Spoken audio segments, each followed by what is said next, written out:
the Most High for saving my life.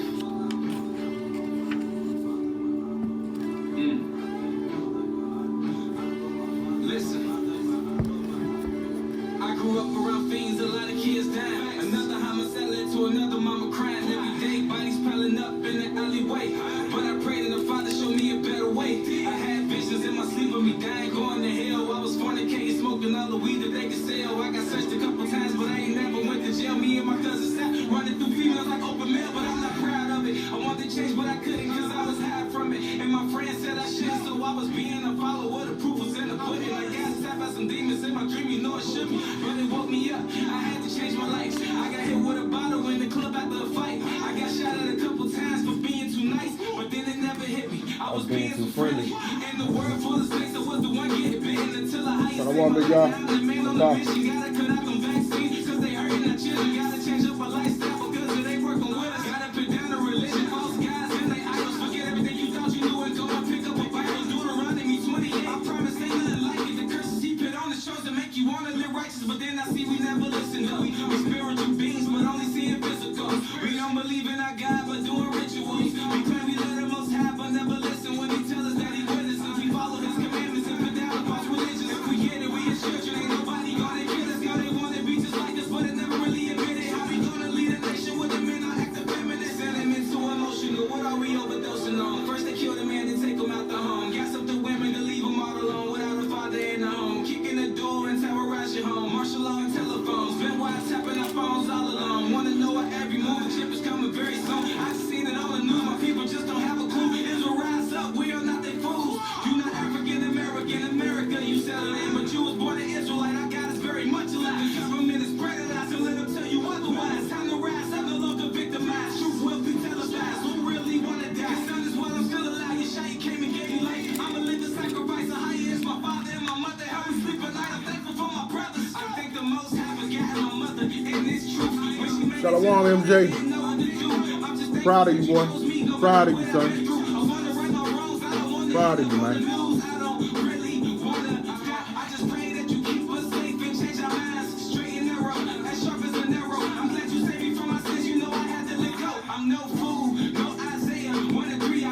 Shalom, Sue. Shalom, young Deuce.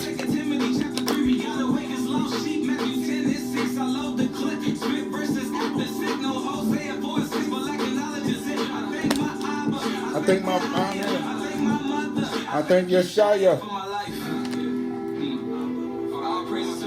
All praises to the Most High. We ain't African American. America, you just settled in. We those Israelites that the Bible speak of. Shabbat shalom, Facebook fam. Don't waste no time. Shabbat shalom to all my people on YouTube. Tonight I'd like to welcome each and every one of you to week 19 of the transformation of the so-called black man, of the so-called African American man. Tonight I want to give all praise and honor to Ahaya Ba Hashem Yeshaya, Rorowak. And for those of you not familiar with the Hebrew, that is all praise unto the Most High, in the name of Christ as well as the Holy Spirit. Once again, man, I would like to welcome each and every one of you to week 19 of the resurrection, of the transformation of the so-called black man, of the so-called African American man who's from the tribe of Judah, from the nation of Israel. We'd like to thank each and every one of you for taking time out of your busy schedule. We know that you could have been anywhere in the world, so due to the fact that you took time to join us tonight, we do not take your time for granted. Once again, we'd like to give all praise and honor to Ahaya Ba Hashem Yeshaya, Royal Walk, for another wonderful week. About 2 minutes, that sun is going to go down and into another Sabbath. We pray and hope that your week has been blessed. Pray and hope that all is well with your families. We pray and hope that all is well with you and your homes. As I said today, man, we just thank the Most High. We want to apologize for being on late tonight. You guys understand that we're still in captivity, and that's going to be a situation that arise that you understand that we cannot plan for. But the Most High is still loving. He's still gracious. And regardless of what happens or what don't happen, the Most High is still always there. So we thank the Most High You understand? We thank the Most High for what He's doing and what He's going to do here tonight. Tonight's lesson is entitled The Mindset of a Winner. The mindset of a winner. Now, before we get into tonight's lesson tonight, I want to take time and honor Shabbat Shalom Tawana, Shabbat Shalom Princess Ty. I want to take time and give some honor to my young nephew, the young Prince, MJ. I want to take time to acknowledge him tonight because, you know, one of the things that we always try to stress is that our young people are listening. They're listening and they're watching us. There was a conversation that I had with him and the young Prince, young Juice, a few weeks ago, talking about, you know, us being out in our fringes and walking in righteousness and holiness and always doing what thus says the Most High because the people are watching. And so today, they was out and about. I seen them out on A&T's campus today and out there in the city of Greensboro. And, you know, he had told his mother, he's like, yo, I don't leave the house without my fringes on. And she was like, yo, why? She was like, because I gotta let people know what I stand for. I gotta wake my people up. So they out today, and this lady that's in the truth, see his fringes, and we're like, yo, hit him up, shalom, young man. You see what I'm saying? Because these are the examples, these are the times that we're in where the light is going to shine in the midst of darkness. And because that young man has made a decision to choose the Most High at an early age, walk with the Most High and do His will, there's souls that's going to be lined up, that's going to be won as a result of his sacrifice and determination. And this is kind of this is a great segue into what we're going to be talking about tonight. So I wanted to speak life over my nephew tonight and just want to tell you that I'm proud of you. I'm proud of you too, Leah. Proud of you too, Khalees. Proud of you too, Lil Kai. You guys are doing a wonderful job representing the kingdom at a very young age. And I appreciate you guys, what you're doing. Shouts out to Princess. Shouts out to Kaya. Shouts out to Yaya. Shouts out to M. Teasy. Shouts out to M. Keezy. You understand? These kids, man, listen, you got to understand, these kids, they coming different, man. And they coming with a passion for the Most High that many of us didn't have. You understand? And so I'm really, it's just an honor and a privilege to be in these kids' life. You understand? Shouts out to Princess Ty, who representing. Shouts out Jay, who representing at a young age. Yo, that's why I get behind the youth. I try to get behind the young people because, you know, it can become a cliche talking about the kids, the children are our future. But really for us, those in the truth, we know that our chosen children are going to walk in the land one day. And those who don't walk, those who don't make it, will be a result of us not doing what we're supposed to be doing. You understand?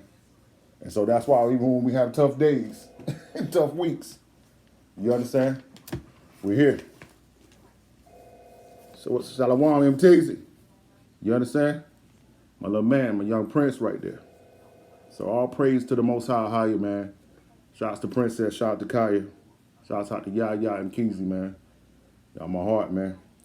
But let's get into this truth tonight, man. Like I said, tonight, lesson's entitled, The Mindset of a Winner. Now, for those who were with us last week,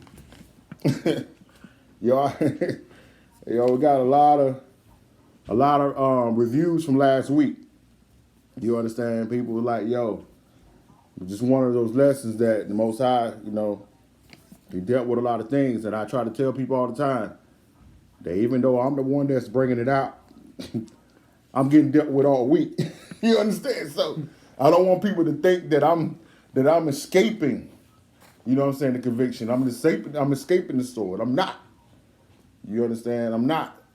Why is it saying broadcast? It's flowing on my end. It's like broadcast interrupted on over here too. It's crazy. It's crazy. But let me go back and end this right quick and do it again. just in case. Yeah, that's C.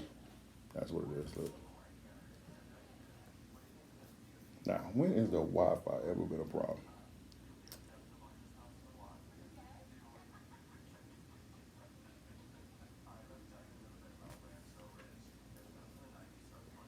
Look at that. Look at our numbers. Dropped all the way down. All right, we back. So y'all, we had a little issue. So don't if the thing kick you out, make sure you allow it to, you know what I'm saying, to bring you back in. Don't let it kick you out because we had a word for the people tonight. You understand? But yeah, as I was saying, I don't want people to think that when these things happen, the Most High give us these words, that these things are just for the people. The Most High deals with me first. You know what I'm saying? First and foremost. So, you know, that was one of the things that happened. The Most High had to settle with some things, had to, you know, deal with some things. For those who didn't get a chance to watch that, it's called, okay, yes, you're an Israelite. Now what? We're getting caught up in this hype of us being Israel and chosen people. But it's so much more than that. It's so much more than that. You understand? So tonight's lesson is entitled The Mindset of a Winner. Now we need to have this mindset of a winner, knowing that we've already won when it comes to the Most High. Going forth in the things that the Most High called us to do. Going forth in our purpose and our destiny. We have to have the mindset of a winner. You understand? So to go ahead and set the tone tonight, because tonight we're going to deal with, I'm going to give you some practical things tonight. We're going to go back over the things we did with the 5 stages of the truth. We're going to address that. But I also got 5 essential things that you need to learn in walking in this truth. You understand? So we're going to give you the 5 stages of the truth, and then we're going to give you 5 lessons that we must learn to be successful in this truth. And then we got some great precepts for you tonight to encourage you. You understand? So let's go ahead and set a foundation tonight. Let's go to Joshua, the 1st chapter. I need you to hold that and get 2nd Ezra, the 7th chapter. Go ahead and put that in there for them, Deep, for those who don't have an apocrypha. Matter of fact, while we doing that, and so those people can get those things prepared, I want to go over the 5 stages of the truth first. Yeah. All right.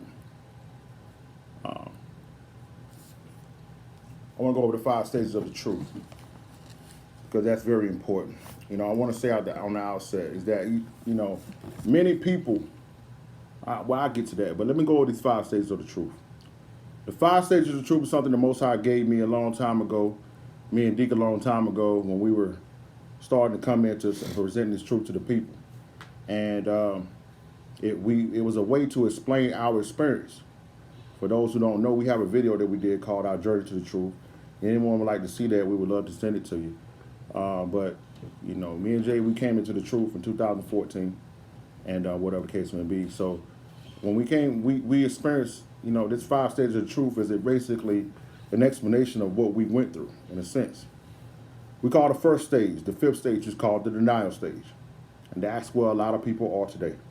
Now, I'm not talking about the people who continually just completely reject it.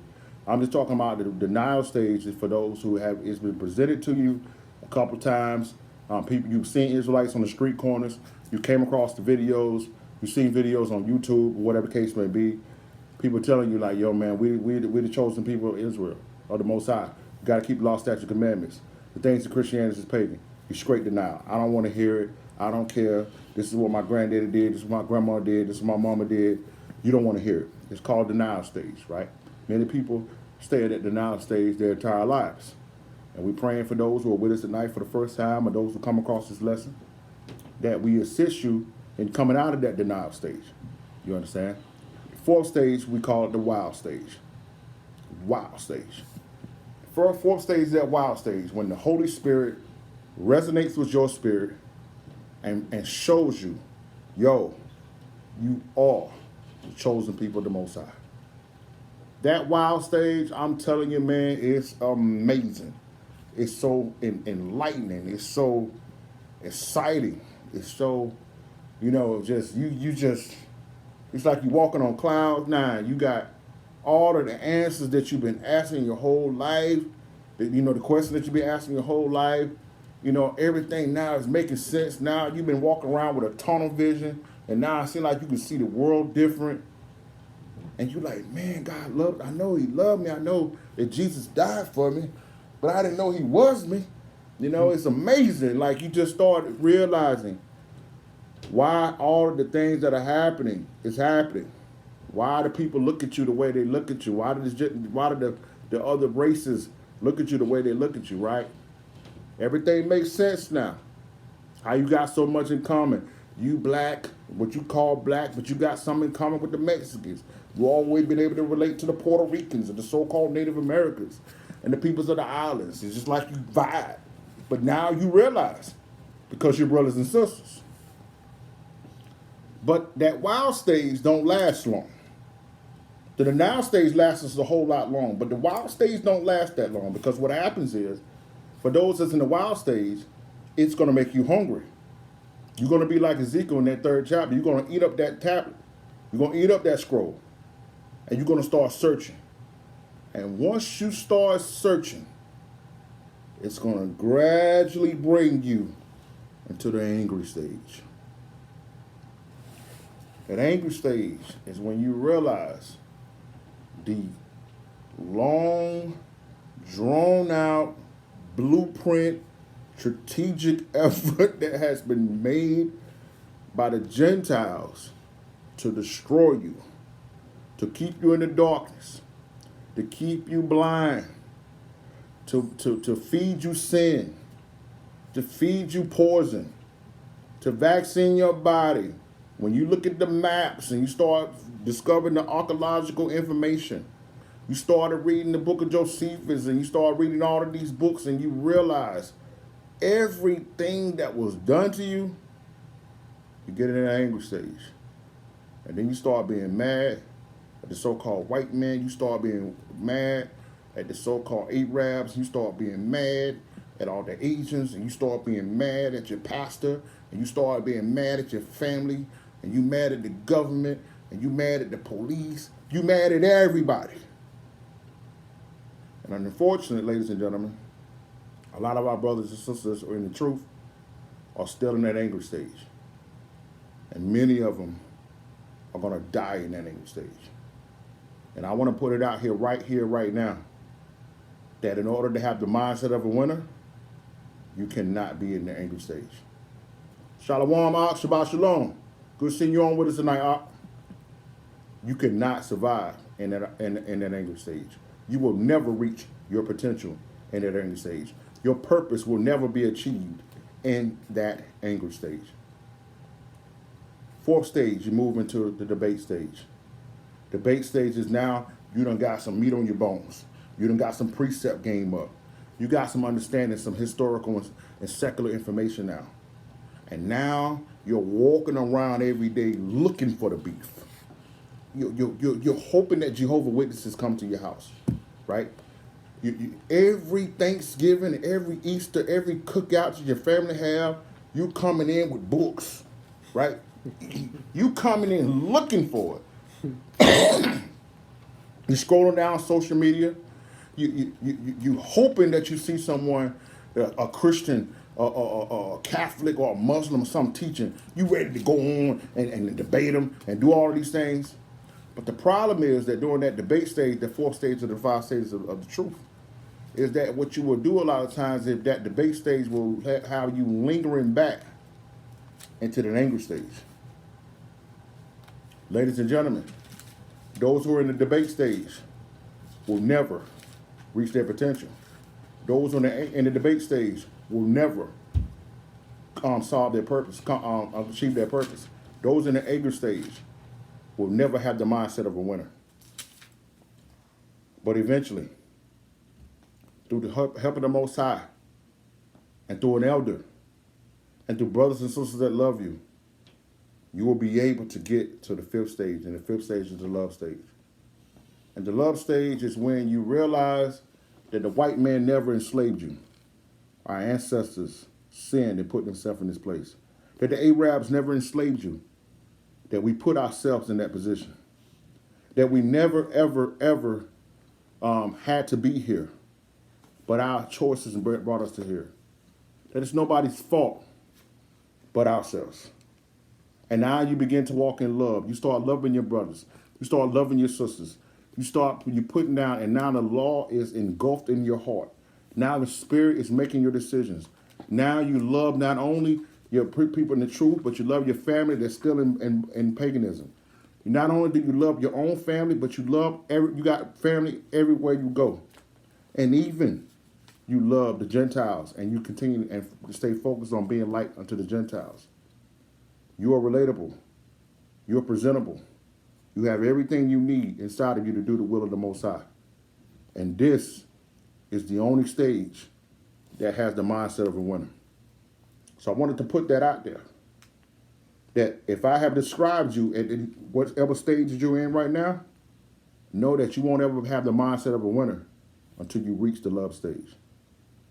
Tonight's lesson is entitled, The Mindset of a Winner. Now let's go to Joshua, the 1st chapter. And let's start there, Deke, in the 5th chapter. I'm slacking on verse 5. There shall not any man be able to stand before thee all the days of thy life. Read that again.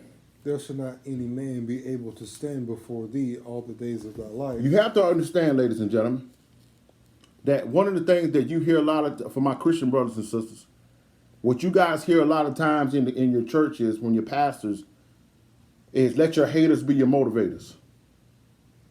That's foolishness. Okay? Why are you worried about somebody that's supposed to be against you as a motivator? We're going to deal with that in a little bit later, so I'm not going to go into all of that. Read that for him again, D. I need you to know this right out the gate. We talk about the mindset of a winner. Needs to know this. There shall not any man be able to stand before thee all the days of thy life. You have to understand, you're not fighting against people. You're never going to be fighting against people. We got a lesson we got to call Overcoming Self. Man's never ending war. I suggest you check that lesson out. We got another lesson we called Defeating the Enemy Within. The greatest enemy you will have to defeat is yourself. So the mindset of a winner knows that there's never going to be a man that will be in the way of him achieving what the Most High calls him to do. Why? As I was with Moses. As I was with Moses. So will I be with thee. Mm-hmm. I will not fail thee nor forsake thee. You have to understand that. That the way that the Most High walked with all our ancestors of the Old Testament, he's going to walk with us. You have to be encouraged to that. You have to be confident in that fact. This is the mindset of a winner. To know that the Most High is with you. Romans 8:31 says, if the Most High be for you, who can be against you? You understand? Watch this. Verse 6. Be strong and of good courage. For unto this people shall thou divide for an inheritance the land, which I swear unto your fathers to give them. You have to understand now, of course, the essence of the time frame that this was given, this was when they was going into Israel. But we, ladies and gentlemen, are on our way back to Israel. And the Most High has promised our people to recover our land. It's not time for us to go in that land. Don't let nobody ever tell you to go to that land. Okay? We're not going there. We will be in the wilderness until Yeshua, Hamashiach, who the world knows to be Jesus Christ, lead us into the land. So the same way that land was promised to our ancestors in the past, it is promised to us now. You have to know that and trust that and be focused on that and living for that every day. America is not your home. Shabbat Shalom, Alexis. Good seeing you on with us tonight. Verse 7. Only be thou strong and very courageous. Right. That thou mayest observe to do according to all the law. You got to do what? That thou mayest observe to do according to all the law. Right. Which Moses my servant commanded thee. Turn not from it to the right hand or to the left. That thou mayest prosper whithersoever thou goest. Now let's precept. Let's go to Amos, the 3rd chapter. Now I'm bringing this out, ladies and gentlemen, because many of our brothers and sisters, especially those who are coming from the Christian church, it's been driven into your existence your entire life that the law is done away with. That's foolishness. Okay? That ain't got nothing to do with the Most High. Okay? And many of our brothers and sisters who have accepted that they're Israel are still not keeping the law. They're still not keeping the Sabbath. They're still not keeping the holy days. And you feel as if that you can do these things, and you're using the Gentiles as an example, especially for my Christian brothers and sisters. So you'll turn on TV and Daystar, and you'll see them living any kind of way and talking about hope and faith and all of these things, and they ain't doing the law. They ain't honoring the Sabbath. They still going to church on Sunday. They still celebrate Christmas, Thanksgiving, and Easter, and they prospering. But this is what you need to know. Amos, the 3rd chapter, verse 1. Hear this word that the Lord has spoken against you, O children of Israel. Now to the Americans. O children of Israel. Now to the Europeans. O children of Israel. Now to the Asians. O children of Israel. He ain't never talked to them. He talking to us. Read that again, Dick. He says what? Hear this word that the Lord has spoken against you, O children of Israel. O children of Israel. Against the whole family which I brought up from the land of Egypt. What did he say? You only have I known of all the families of the earth. Nah, man. I sat down in the Declaration of Independence, bro. You only have I known of all the families. Oh, nah, bro. I went to the Council of Nicaea, too. You only have I known of all the families of the earth. Nah, man. I was down there with Mecca, you know what I'm saying, the laws of Mecca and the Egyptian gods, too.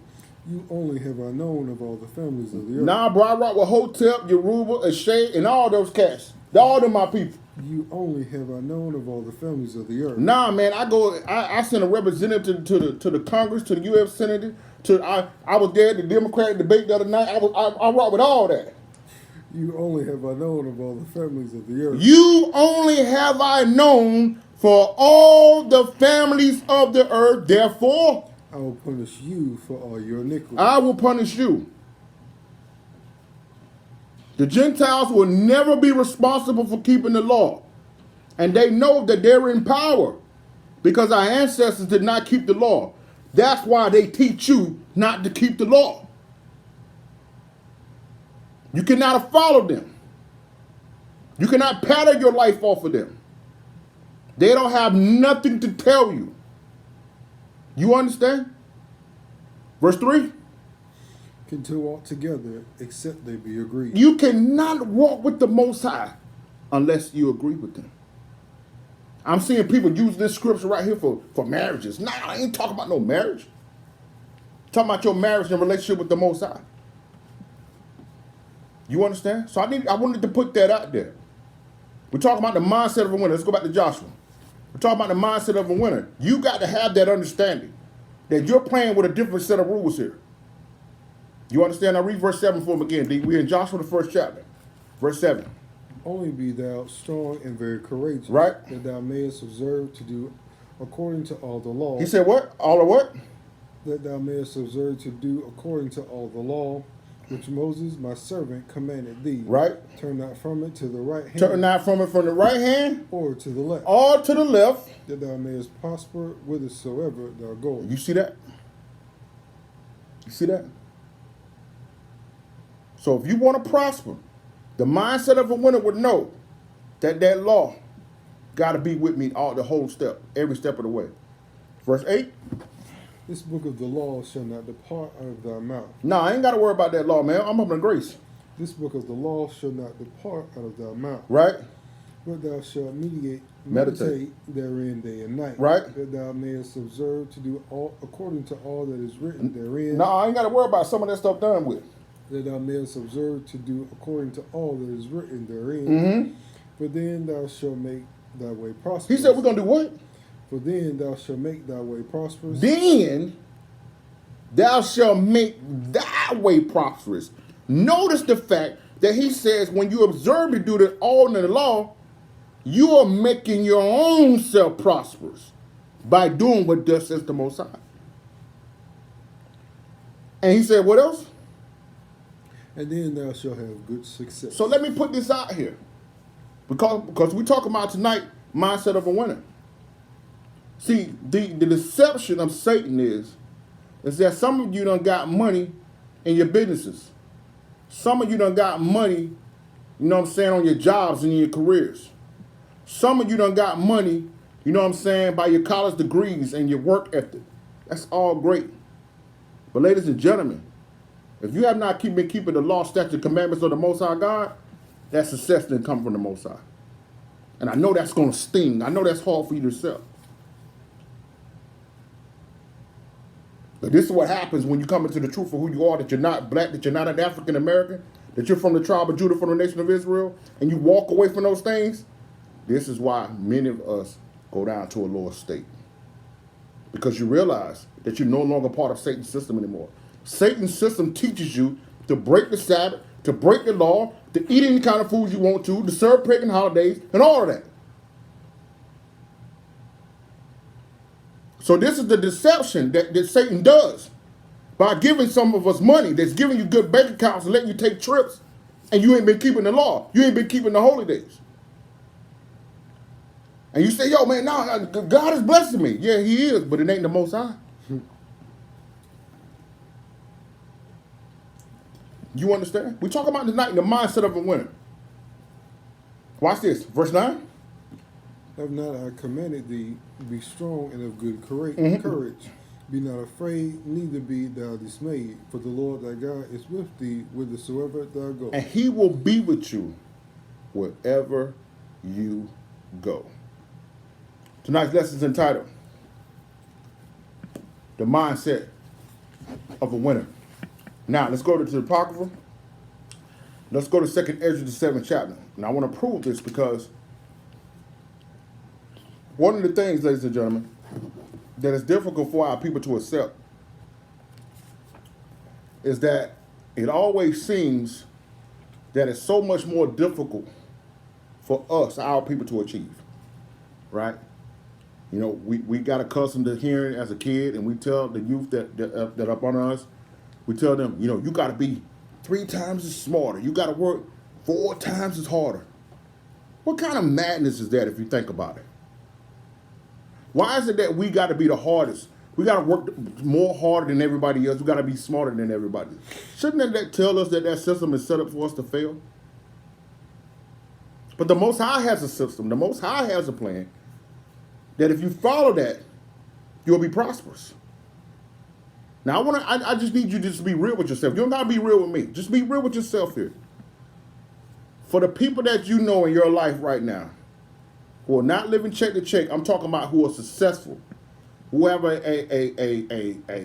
significant amount of money in savings and they're checking, that they're not going to lose a couple of checks and fall off.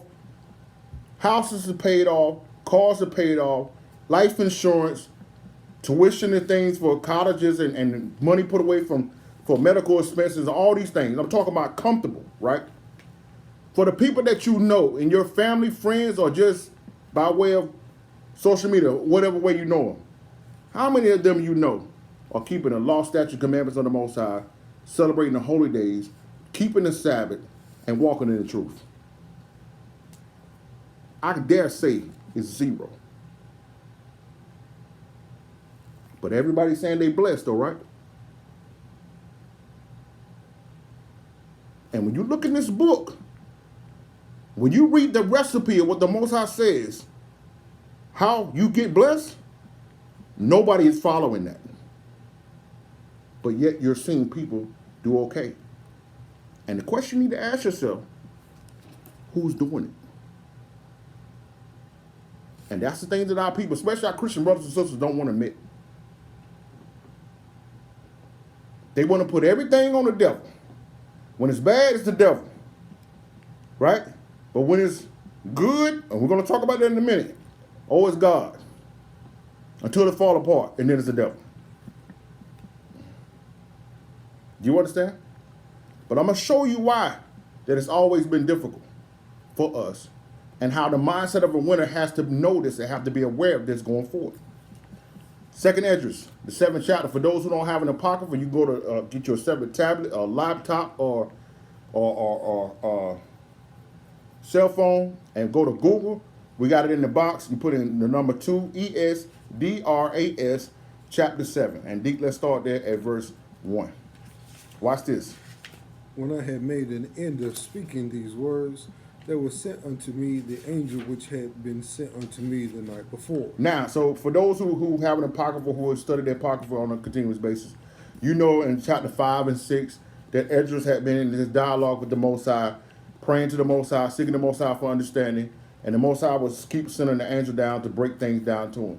So now, as chapter 6 ends, you understand, we're going into chapter 7, And he asked all these bunch of questions about, okay, if we the chosen people, why is it that the Gentiles are ruling over us, and why are they having everything? They rich, they blessed, and we don't have anything. Why are we struggling? If we're your chosen people, you say we're your chosen people, then why are we struggling? And the Most High gives the explanation for it. Verse 2. And he said unto me, Up, Idris, and hear the words that I have come to tell thee. Mm-hmm. And I said, Speak on, my God. Right. Then said he unto me, The sea is set in a wide place, Right. that it might be deep and great. Mm-hmm. But the entrance were narrow and like a river. Who then could go into the sea to look upon it and to rule it if he went not through the narrow? How could he come into the broad? Now, so he says this. He says, listen, you know, the sea is very, very, very vast. Shabbat shalom, amen. Good seeing you on with us tonight. He said the sea is very, very vast, right? He said, but for those people who are going to get to the sea, you always have to go down a narrow river, like a narrow little strait, a little creek or something, to actually to get to the sea. So in order to take advantage of the sea, you don't just be able to walk straight to the sea, depending, the majority of people who don't live on the coast. We're talking about you have to travel down a narrow path to actually to take advantage of that vast sea. Now, we're going to take our time here because you got to see the picture that the angel is painting for Ezra here. Watch this. Verse 5. Who then could go into the sea to look upon it? No, it's like verse 6.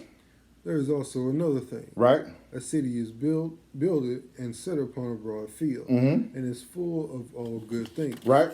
The entrance thereof is narrow, and is set in a dangerous place to fall, like if there were a fire on the right hand, and on the left a deep water. Mm-hmm.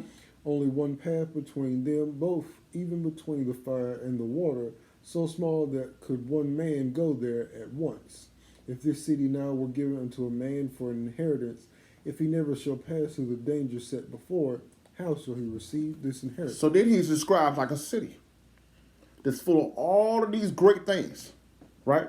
And he says that the entrance to that city is so narrow, it's so small, that only one man can go into that land at a time. He says it's so dangerous that you got deep water on one side and fire on the other. I want you to check this out. Matter of fact, I'm gonna wait till I get there because I don't want to put the cart before the horse. But let's go to Matthew 7. Let me show you something right quick. We talk about the mindset of a winner here tonight. You got to understand the depthness of what the angel is breaking down to Ezra tonight. Because there's some things that we got to be able to look at differently. Because the way we're seeing things, our perception of things is making us be defeated in our hearts. Watch this, y'all. Check this out. Let's go to Matthew 7. So like you did there. Hold on, let me get there.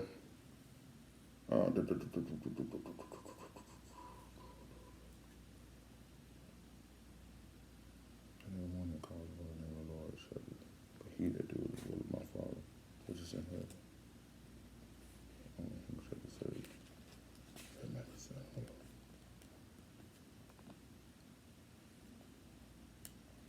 Oh yeah, here we go. Okay.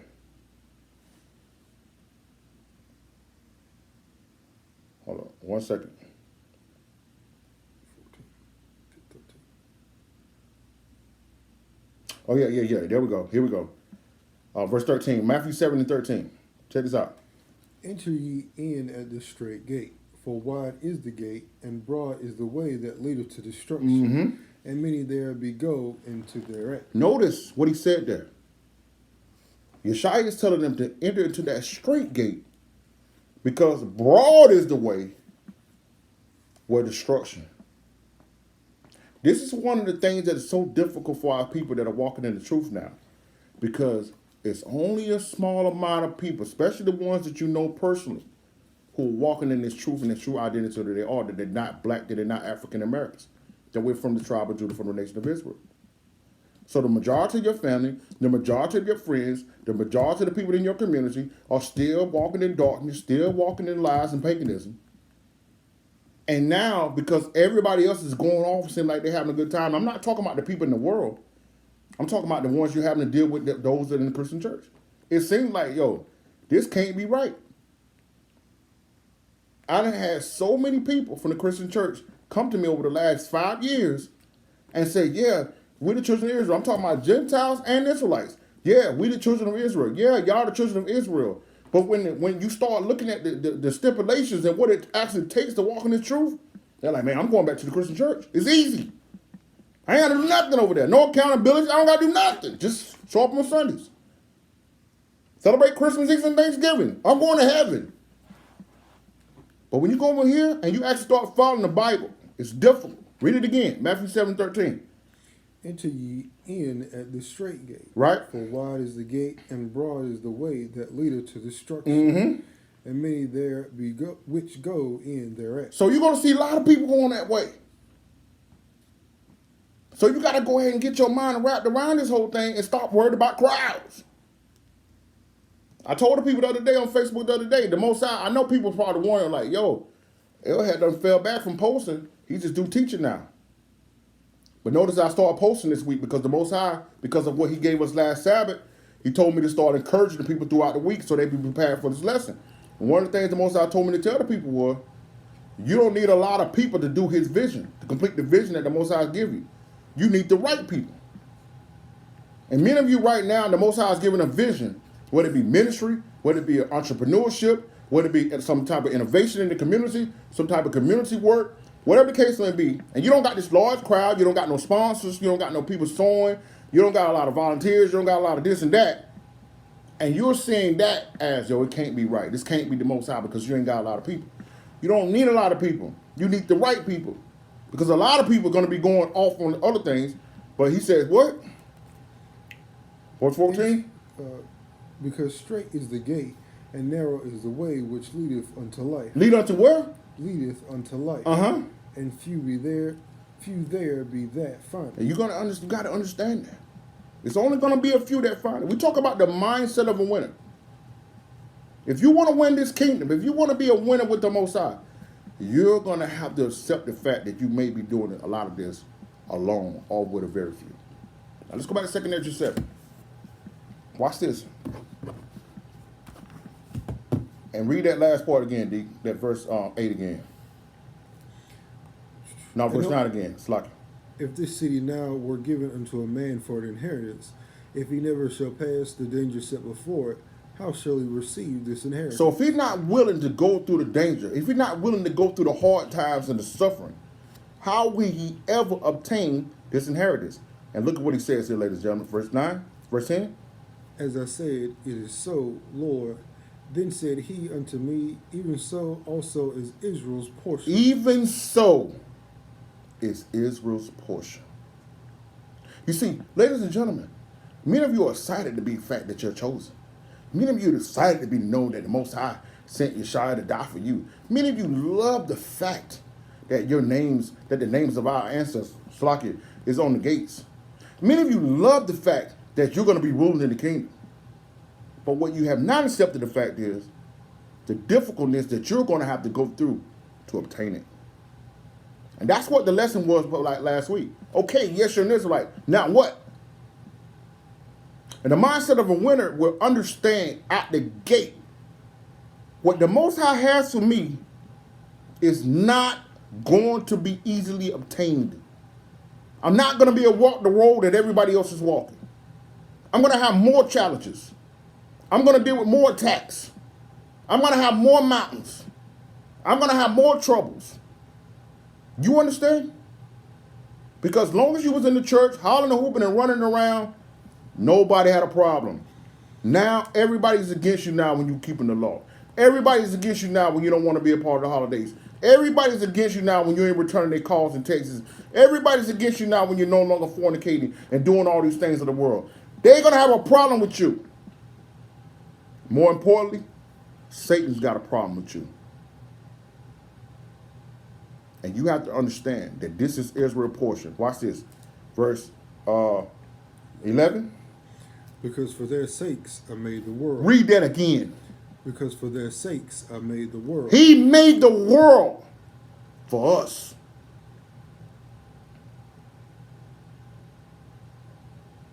Don't fall for that foolishness they're teaching in Christianity. Talking about it's all about us. Everybody. Read it again. Because for their sakes I made the world. Uh-huh. And when Adam transgressed my statutes, then was decreed that now is done. You see that? You see that? This is coming straight from the mouth of the Most High. He said, once Adam sinned, the decree was, bring forth Israel. See, this is what the Most High told me the other day. He said, when I brought my people out of Egypt, it was easy. There was no battles. The land was there. The diamonds, the gold, the silver, the rivers, the wine, the houses, everything was built.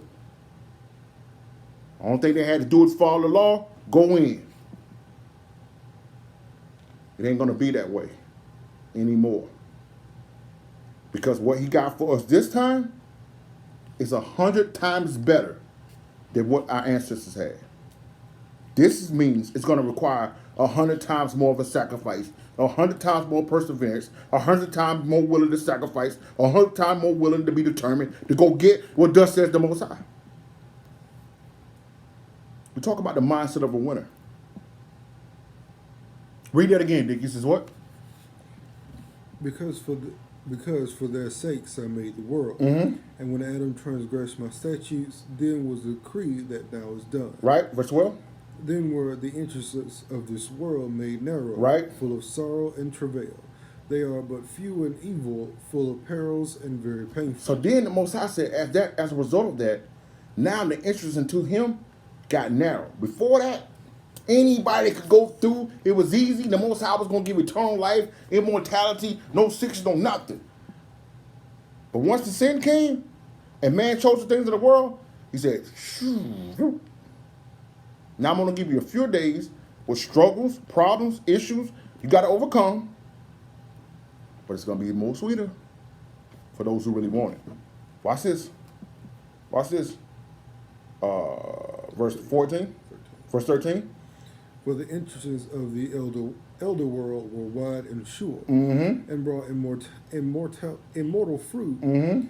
If then they had labor not to enter these straight and vain things, they can never receive those that are laid up for them. So if you don't make the decision to put down these vain things, you will never receive what's laid up for you. Watch this. Verse 14. If they then that labor not. Like verse 15. Now therefore, why disquiet thou thyself, seeing thou art but a corruptible man? Mm-hmm. And why art thou moved, whereas thou art but mortal? He said, listen, why are you not shutting up, man? Why are you spending all this time asking the Most High question? This is what the angels getting on him now. Now the angels rebuking Ezra. And in essence, he rebuking us. So why are you sitting here talking about all this stuff, demanding answers from the Most High? You should just be quiet and wait. And that's what we do. Why, Lord? Why? Why so long, Lord? Why? He said, yo, man, you just a mortal. You know how we tell the children, stay in a child place? Well, that's what the Most High is telling us. Stay in a human place. You understand? Stand down. Now, I got this. Trust me. This is the mindset of a winner. If you want to win, you got to go into your battles and your war with this mindset, knowing that it ain't going to be easy. Watch this. Watch what he say. Verse 16. Why hast thou not considered in thy mind this thing that is to come, rather than that which is present? He said, why have you not considered what I got coming for you when the only thing you're focusing on what you're dealing with now? You understand? It's just like, you know how we used to be on Thanksgiving or the days when you know it's going to be a good meal? You wouldn't eat no breakfast or lunch or nothing. You would purposely not eat, knowing what was coming. Right? Well, the same manner. And you didn't complain about being home. You didn't care. I'll wait all day because I know what's coming.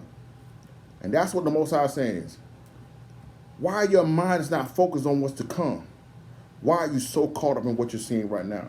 Because if you believe me, you're going to trust me, and you're going to be patient. This is the mindset of a winner. You understand? This is the mindset of a winner. Watch this. Now, let's go to Matthew 23. I need you to hold that and get Amos the 5th chapter. Now, watch this. Now, remember I started out with the 5 states of the truth, and now I want to give you 5 essential lessons that we must learn going forward. All right? We're talking about the mindset of a winner. Okay? Here's our 5 essential lessons that you got to learn right out the gate. If you don't learn these lessons, it's going to be a very difficult road. All right? Watch this. Number 1, you need to know the difference between who supports you and who believes in you. I'm going to say that again. You must learn the difference between the people who support you and who believe in you. You see, you got people that will support you, ladies and gentlemen, for a variety of reasons. Some people will support you because they love you, because they're your woman, because they're your mama, because they're your brother, because they're your daddy, because they're your cousin, right? They love you. So, hey, I'll support you. They don't necessarily believe in you, right? But they support you, right? You got some people that will support you because they feel as if they're going to ultimately be blessed or come up by your come up and your blessing. They don't care nothing about you. You understand? But they're going to support you. You got some people that are going to support you because they don't like somebody else. So they're supporting you to get back at somebody else. You understand? Jay, you remember back in the day when we first started Liberation, how the people used to come to our events were never the people who clicked joined on the event page? Mm-hmm. So when we used to travel to city, we would have all of these people join. Yeah, we coming. And we would go to the city, and none of them would be there. Place still be packed, but the people who was sharing it on Facebook and saying, yeah, we beat me there and all of that, none of them was ever there. Yeah, Rev, yeah, Pastor, yeah, Bishop, yeah, Apostle, I'm going to share that for you. Yeah, I'm going to promote this, I'm going to push this. You got to understand, some people are going to support you because it's going to bring something to them and make them inclusive. My brother tried to teach me that a long time ago. My brother's having this promotion game. He said to me, listen, bro, some people, they ain't going to do the work, but they just want to climb onto your hill. You're going to be out there doing the work, grinding. Some people want the name on the ticket. Some people want their name on the flyer. You understand? Some people want to be connected. Some people want the hashtag. Some people want to be tagged in the post. For some people, that's all the motivation they need. But they don't believe in you. The person that believes in you, ultimately, they're going to do everything in their power to help you get to where you're going. Not because it's going to benefit them, not because they're going to come up. It's because they see what's in you and they want it to come to pass. And it's going to be a very few of those people. And you cannot get caught up in the fact that everybody don't believe in you. Because with Yeshaya, James and his Jude didn't accept it until he rose from the dead. He lived with them. That was his blood brothers for real. And they didn't believe in him. You understand? His whole town of Nazareth didn't believe in him. Okay? Yeshaya had 70 people that he anointed that gave power to cast demons out and do healings, walked away from him. Okay, we're going to get into Yeshaya in a minute. I just wanted to put that out there. Everybody that support you got to know the difference between those who support you and those who believe in you. Number two, you got to know the difference between who you want in your life and who you need in your life. Number two, you got to know the difference between who you want in your life and who you need in your life. These people are often not the same people. And many of you, ladies and gentlemen, especially, I'm basically putting this out here for my women, for my daughters' design, for my octaves. Well, no, I can't just say that. This is for brothers and sisters alike.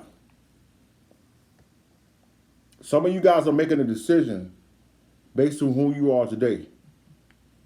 And you want this person in your life. And I'm not talking about necessarily just intimacy, a wife or husband, boyfriend or girlfriend. I'm not just talking about that. But you're making a decision based on who you are today. And you're not bringing people to your life for where you're going. So right now, you may want this person in your life. But when you get what the Most High is taking you, this person may become a hindrance to your life, i.e., with Abraham and Lot. You understand? Abraham wanted Lot in his life. But when he got to where he was going, Lot became a hindrance to him. Lot became an obstacle. Lot became a burden. Abraham had to go to war because of Lot. And what people don't realize is, on a deeper level, the Ammon and Moab, who have been Israel's mortal enemies, are seeds of Lot. All of this came as a result of him breaking the rule that the Most High told him, don't bring nobody with him. So you better know the difference between who you want in your life and who you need. Because if you don't know the difference between those two, you're going to leave the wrong person behind, or you're going to end up taking the wrong person with you. And it's going to be catastrophic to your purpose. Right? We're talking about the mindset of a winner. All right, number 3. How to receive affirmation just as much as you receive correction. Now, I'm specifically talking to my men here because, ladies, you guys, when it comes to your homegirls and your sisters, y'all are good with that. You'll big each other up. You know what I'm saying? You'll big each other up. You'll tell people, yo, girl, you doing a good job, girl. I'm proud of you, girl. I'm so proud of you. You doing it. I love you, girl. You awesome, girl. Brothers, we don't do that. And when one of our brothers is trying to affirm us and to give us props, it's awkward for a lot of us. It's kind of, uneasy, right? And then for, like, especially then now, even in relationships, right, with husband and wife, a lot of people in their past relationships, you understand, they didn't have someone encouraging them, someone telling them they was beautiful, someone was telling them that they was smart, they was intelligent, they was strong, that they loved them. They didn't hear that a lot. Only thing they was hearing all the time about how bad they was and how, what they wasn't doing right. Right? So for many people, it is difficult to receive affirmation. So people ball up in corners. They run from people who encourage them because they think they have an agenda. You got to be able to know the difference. 1 John 4 tells you to be able to test the spirit, but people that encourage you and telling you that you're special, that you're going to get this thing, they believe in you, you got allowed to receive that affirmation. People sometimes, it's amazing that people can receive correction easier than they can receive affirmation. You're going to need that. It's going to be some rough days. You're going to need that. Especially men, you're going to need that. You're going to need your wife. You're going to need a woman that's not going to just be able to look good, but be good. You understand? I'm telling you. It's very important. So that's definitely a special lesson, a definite lesson that needs to be learned. Number 4, good deeds get you rewarded in the world. Good works get you rewarded in the kingdom. I'm going to say that again. Good deeds get you rewarded in the world. Good works get you rewarded in the kingdom. You better know the difference between good deeds and good works. I'm putting this out here because Me and Jay be joking a lot about all these 5Ks and, you know, awareness, cancer awareness, domestic violence awareness, you know, homeless awareness. Everybody got a title. Everybody got awareness. You know, all this. Listen. I am not saying that these things are not important. I don't want to be, please don't be misunderstand what I'm saying to you. But you better know the difference between a good deed and good works. Because many of you are neglecting the works that the Most High, matter of fact, give them Ephesians 2 and 10. Let me put a precept on that. And make sure I give a precept there, because listen, a lot of you guys are doing things that you have deemed good. Some of you ladies, especially ladies, you got hurt and pain in your life, and the Most High brought you out of a bad situation. So you have dedicated your life to that area of pain or suffering that you went through. Maybe that's your calling, maybe it's not. You better be careful that it's not. Some of you are going with the fads and going with what's popular and what's going to get you the most glory. Be careful. Good deeds will get you rewarded in the world. Only the good works will get you rewarded in the kingdom. It's the mindset of a winner. Ephesians 2 and 10. For we are his workmanship. We are what? For we are his workmanship. We are his workmanship. Created in Yeshua HaMashiach unto good works. Unto what? Unto good works. Unto who? Unto good works. Now go to James 2.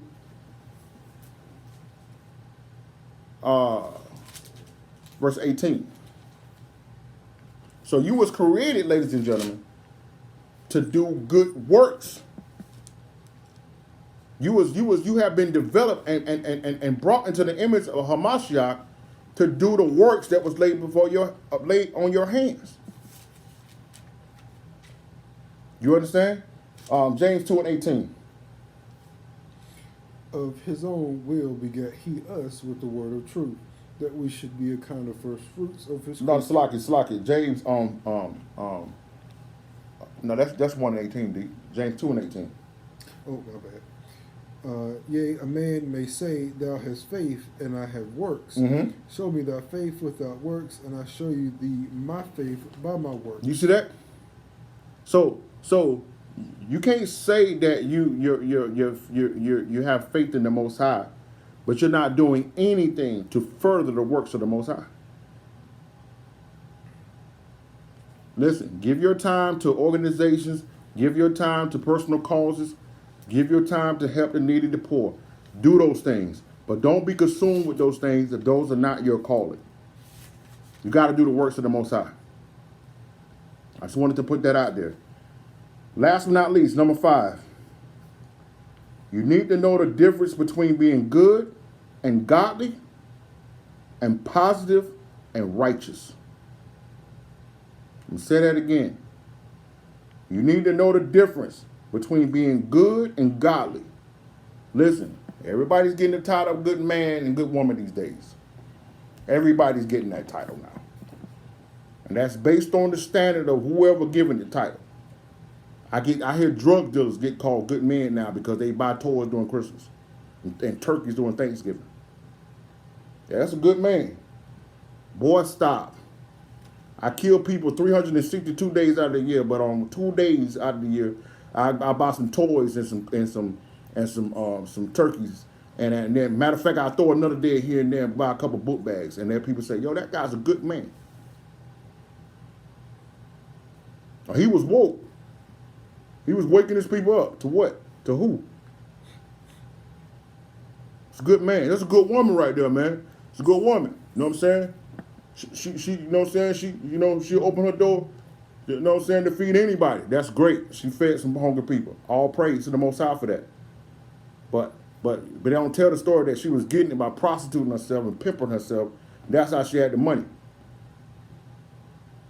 You understand? And I'm not trying to be facetious when I make these statements, but you got to understand.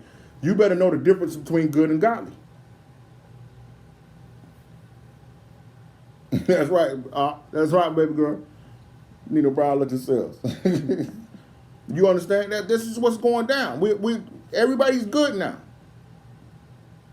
You better know the difference between good and godly, and you better know the difference between positive and righteous. So, man, do some positive things, man. You know what I'm saying? You know, it's bad positive. Positive against who? I ain't never heard the Most High say, my blood make you positive. And people think we were trying to be funny when we say that, man. This is real. If you want to have the mindset of a winner in this kingdom, you better know the difference between good and godly and positive and righteous. Because being good and positive ain't getting you into the heaven. It ain't getting you with the Most High. You understand? Matter of fact, let me get 2 Corinthians, no, Salaki, let me get Matthew 5 and 20. I'm going to put this out here for my brews too. Because I didn't start saying my brews done start on this positive stuff now. Let me put this out here. Matthew 5 and 20. For I say unto you, that except your righteousness shall exceed the righteousness of the scribes and Pharisees, ye shall in no case enter into the kingdom of heaven. The scribes and the Pharisees was keeping the law. Deep put me on that precept a few weeks ago. The scribes and the Pharisees was keeping the law, statutes, and commandments. They were celebrating the holy days. But Yeshua said what? For I say unto you, that except your righteousness shall exceed the righteousness of the scribes and Pharisees, ye shall in no case enter into the kingdom of heaven. You still ain't going. So I just wanted to put that out there. These are 5 essential lessons that you need to learn. These are very, very important lessons that we all have to learn to have the mindset of a winner. Now, he told you to go to we go to Matthew 23 and Amos, the 5th chapter. Right? Matthew 23, let's look at verse 11 through 12 there. Still talking about the mindset of a winner. Matthew 23, verse 11 and 12. But he that is greatest among you shall be your servant. Read that again. But he that is greatest among you shall be your servant. Notice, ladies and gentlemen, that this is completely opposite of the pastors and the bishops and the apostles that you see in the Christian church. Completely opposite. Yeshua said, them that is the greatest among you shall be your servant. Notice, now I'm not trying to tell you you need to add this into your repertoire or your churches, but this was a thing that was going on during this time of Hamashiach. That when they did the Passover, the night of they got ready to do the Passover and implement the communion, Yeshua washed the disciples' feet. And Peter was like, hold up, man. You the Messiah. Nah, you ain't washing my feet. I'm washing yours. And he said, if you don't allow me to wash your feet, you don't have no partake in the kingdom. Peter said, wash my whole body then, Yeshua. You understand? Because he was teaching them then, like, listen, when I leave here, I don't want you to start getting swagged up. And there's another part in the Gospels when they was arguing after they had came back from a serious thing over in Mark the 9th chapter, and you know they just had a failure, right? Just failed in front of the people, and going back to the spot, and they arguing about who's gonna be the greatest. Hamashiach was so angry, he was like, man, do y'all know what you asking for? The greatest Israelite of all time was Hamashiach. And he came here and gave everything. We're going to get into him in a minute. So read that again, what he said, what the greatest is going to be. But he said that he that is greatest among you shall be your servant. So if you want to have the mindset of a winner, you must have the mindset of a servant. Not, no, I'm going to get to a status where people are going to serve me. No, that's not going to cut it with a Mashiach. If you want to be a winner when it comes to him, then you need to get to the point where everything you do is about serving people and the Most High's will. Verse 12. And whosoever shall exalt himself shall be abased. Mm-hmm. And he that shall humble himself shall be exalted. Notice that. So the ones who are working hard to put their name out there and make it about them, eventually the Most High is going to bring them down. But the ones who will humble themselves, listen, I tell people all the time, Many of you have not been exalted because you refuse to kneel. Once you kneel, the sky's the limit. You understand? Now, let's go to Amos the 5th chapter. So we just set the foundation here, still in that foundation. Now my brother always said, well, we're going to get to the meat. We're going to get to the meat in a minute. But this is the last thing I want to set here. Amos the 5th chapter. And this is specifically for my Christian brothers and sisters who may come on. This is specifically for my Christian brothers and sisters. I'm bringing this out here. I do need to mention this for my Israelite brothers and sisters because many of y'all out here talking about this 400-year prophecy and this 1619 to 2019. You think the boats is coming? You got another thing coming if you think it's coming this year, okay? But that's another lesson for another time. I'm not focusing on y'all right now. But I'm talking right now to my Christian brothers and sisters. Amos the 5th chapter, we're going to look at verses 18 to 20. Now, my Christian brothers and sisters spend a lot of time talking about, man, I can't wait till Jesus come back. Man, I can't wait till the Lord come back. Man, I'm so happy when he cracked that sky. I was talking to one of my ox the other day, remember D? And we was saying, and I know he didn't mean nothing by it, but we had to make sure we correct him because my ox was like, shoot, man, I'm ready for this punishment to come. I'm ready for judgment to come. I said, bro, no, you ain't. No, you ain't. Okay? A lot of my Israelite brothers are talking about, man, I can't wait till the Gentiles get what they want. No, if Yeshua come back right now, 3/4 of the Israelites is going to be standing in line with the Gentiles with the sword to the chest. And that's the thing they don't want to admit. Okay? You're going to be right in the line with them. You're getting yours first. Okay? Okay? Because he said, I'm going to see, and that's another thing. Let me put this out here too. You hear this statement made in the Christian church all the time where people say that judgment is going to start with my sanctuary. And people think that's talking about the Christian church. Nah, it's talking about Israel. Okay. So judgment is going to start with us first. If we're not in line, you better check out Luke the 12th chapter. You're going to be cut to sunder. Right? That's what Yeshua said. I'm going to cut you to sunder. Right? And throw you along with the hypocrites. So like I said, we're going to Amos the 5th chapter. I'm putting this out here for my Christian brothers and sisters. You better be careful when you're talking about I'm ready for Jesus to come back. Because if you're in there on a Sunday, celebrating Christmas, and Thanksgiving, not keeping the law, it's gonna be terrible for you. It's gonna be really, really bad. It's gonna be crushing, especially for my Gentiles, the ones who think he white. When that sky crack and you see that black man stand up in that sky, you're gonna realize at that point in Jeremiah 16:19, surely our fathers have inherited the lies. When you realize what you have been done and what you have promoted and what you have allowed to go forth against our people all this time, if he came back today, it will be devastating for 97% of the people who call themselves Christians. You understand? So we're putting this out here right now, and for my Christian brothers and sisters talking about, I can't wait till he come back, and for my Israelite brothers talking about, I'm ready for him to come back and do judgment, I'm waiting for him to come back and get the Gentiles, I'm waiting for him to come back and get us. No, you ain't ready. You're never ready.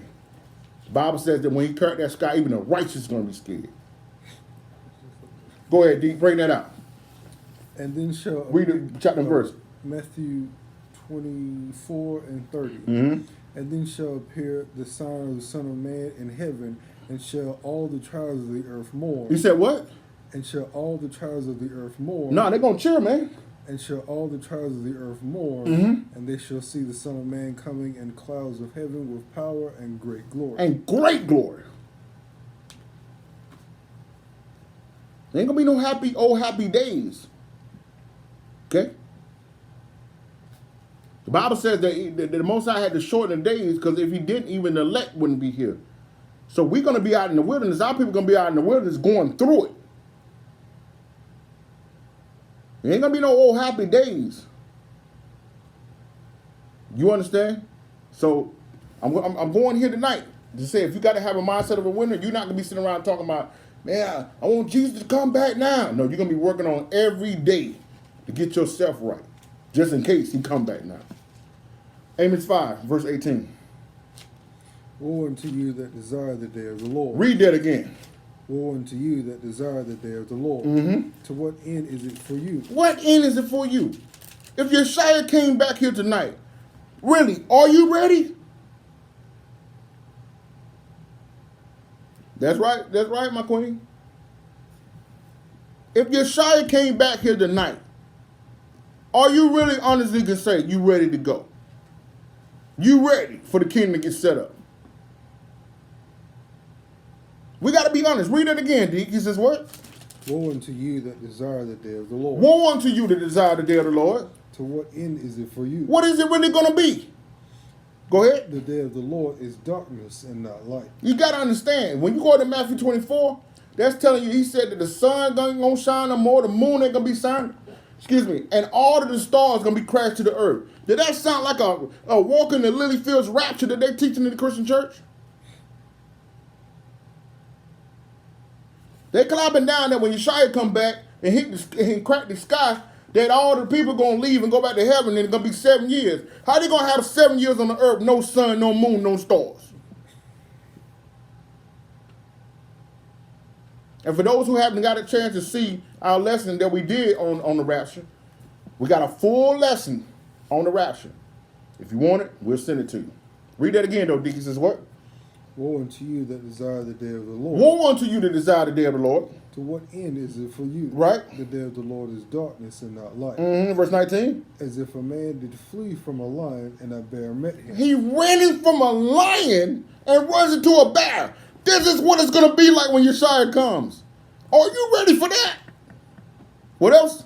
Or went into the house and leaned his hand on the wall. So he been running from that lion. He escaped from the bear. He put his hand on the wall because he tired. And what happened? A serpent bit him. Then a snake bite him. He still died. It's going to be death around every corner.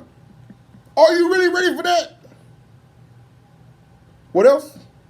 Shall not the day of the Lord be darkness and not light, even very dark and no brightness in it? You see that?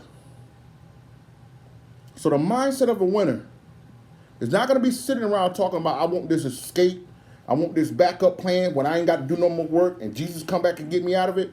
No. The mindset of a winner is every day I'm allowed to open my eyes. My focus is going to be Isaiah 49:6, to restore the preserve of Israel and to be a light until the Gentiles. That's my everyday existence. You understand? And working on myself, not pointing the fingers, working on me so that I'll be ready. You understand? Watch this. Now, let's go to John the 12th chapter. I need you to hold that and get Luke the 22nd chapter. Now, I have a question, a rhetorical question. If anybody wants to answer it, you can. I'll give you a few seconds to answer because there's no way on delay. If not, I'll just give you the answer. We'll go into it. Who is the one person who has won every battle and never failed at anything? I ask that question again. Who is the only person, one person, who has won every battle and has never failed in anything? I'm going to give y'all a few seconds. I know we're on delay. I want to give it people can guess it. It's a very easy question. Who can guess that? Right? And while y'all getting your thoughts, just go to John the 12th chapter, hold that and get Luke the 22nd chapter. Right? Who is the one person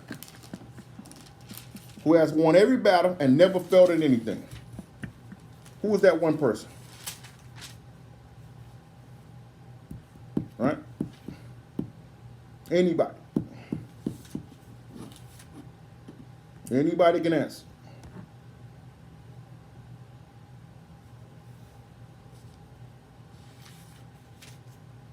Right? Who is that one person? It's on severe delay. Yeah, it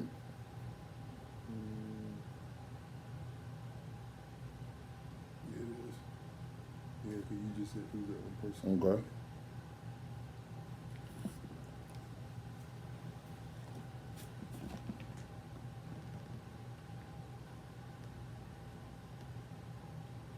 All right, well, his name is Hamashiach. His name is Yeshua Hamashiach, who the word ought to be Jesus Christ. He's the one person who has never, ever, ever failed, who has won every battle. He is the example that we all look to try to become. That's why we do Transformation Tuesdays, to enter and to become to the image of who he is. You understand? Hebrews 4:15 says that at all points he was tempted just like you and I, but never sinned. Right? So why am I asking this question?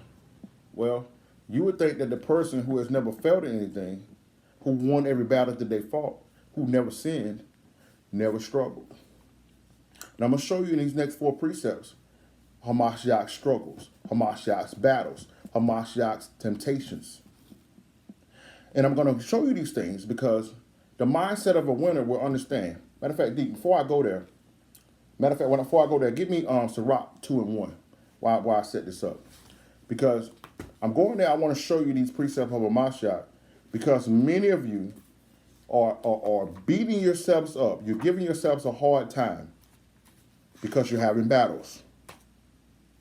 Many of you are so hard on yourself. You never have anything good to say about yourself. You never have any when I'm doing this word positive, any positive, affirmations for yourself. You always talking about, I'm failing, why I'm struggling, why I'm doing this, why I'm doing this. You have to understand that even Hamashiach dealt with things. And so the mindset of a winner is going to have to understand this. Sirach 2:1. Set the heart aright. Sirach 2:1.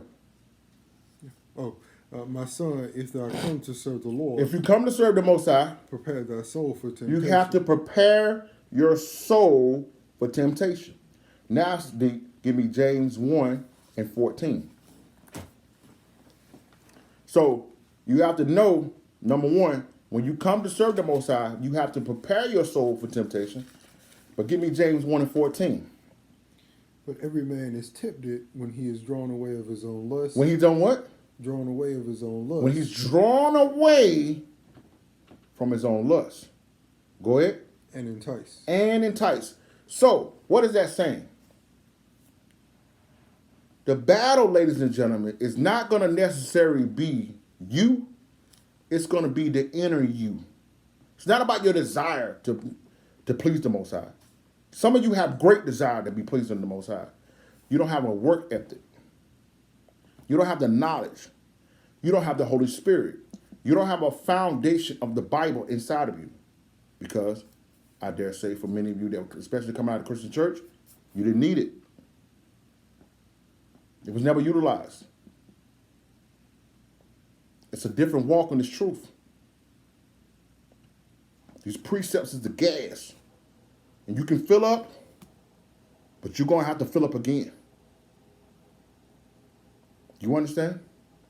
So I wanted to put that out there for some of you that are beating yourself up because you're having struggles. I want to show you in these next 4 precepts that Hamashiach dealt with them. So if you had to he had to deal with them, what makes you so different?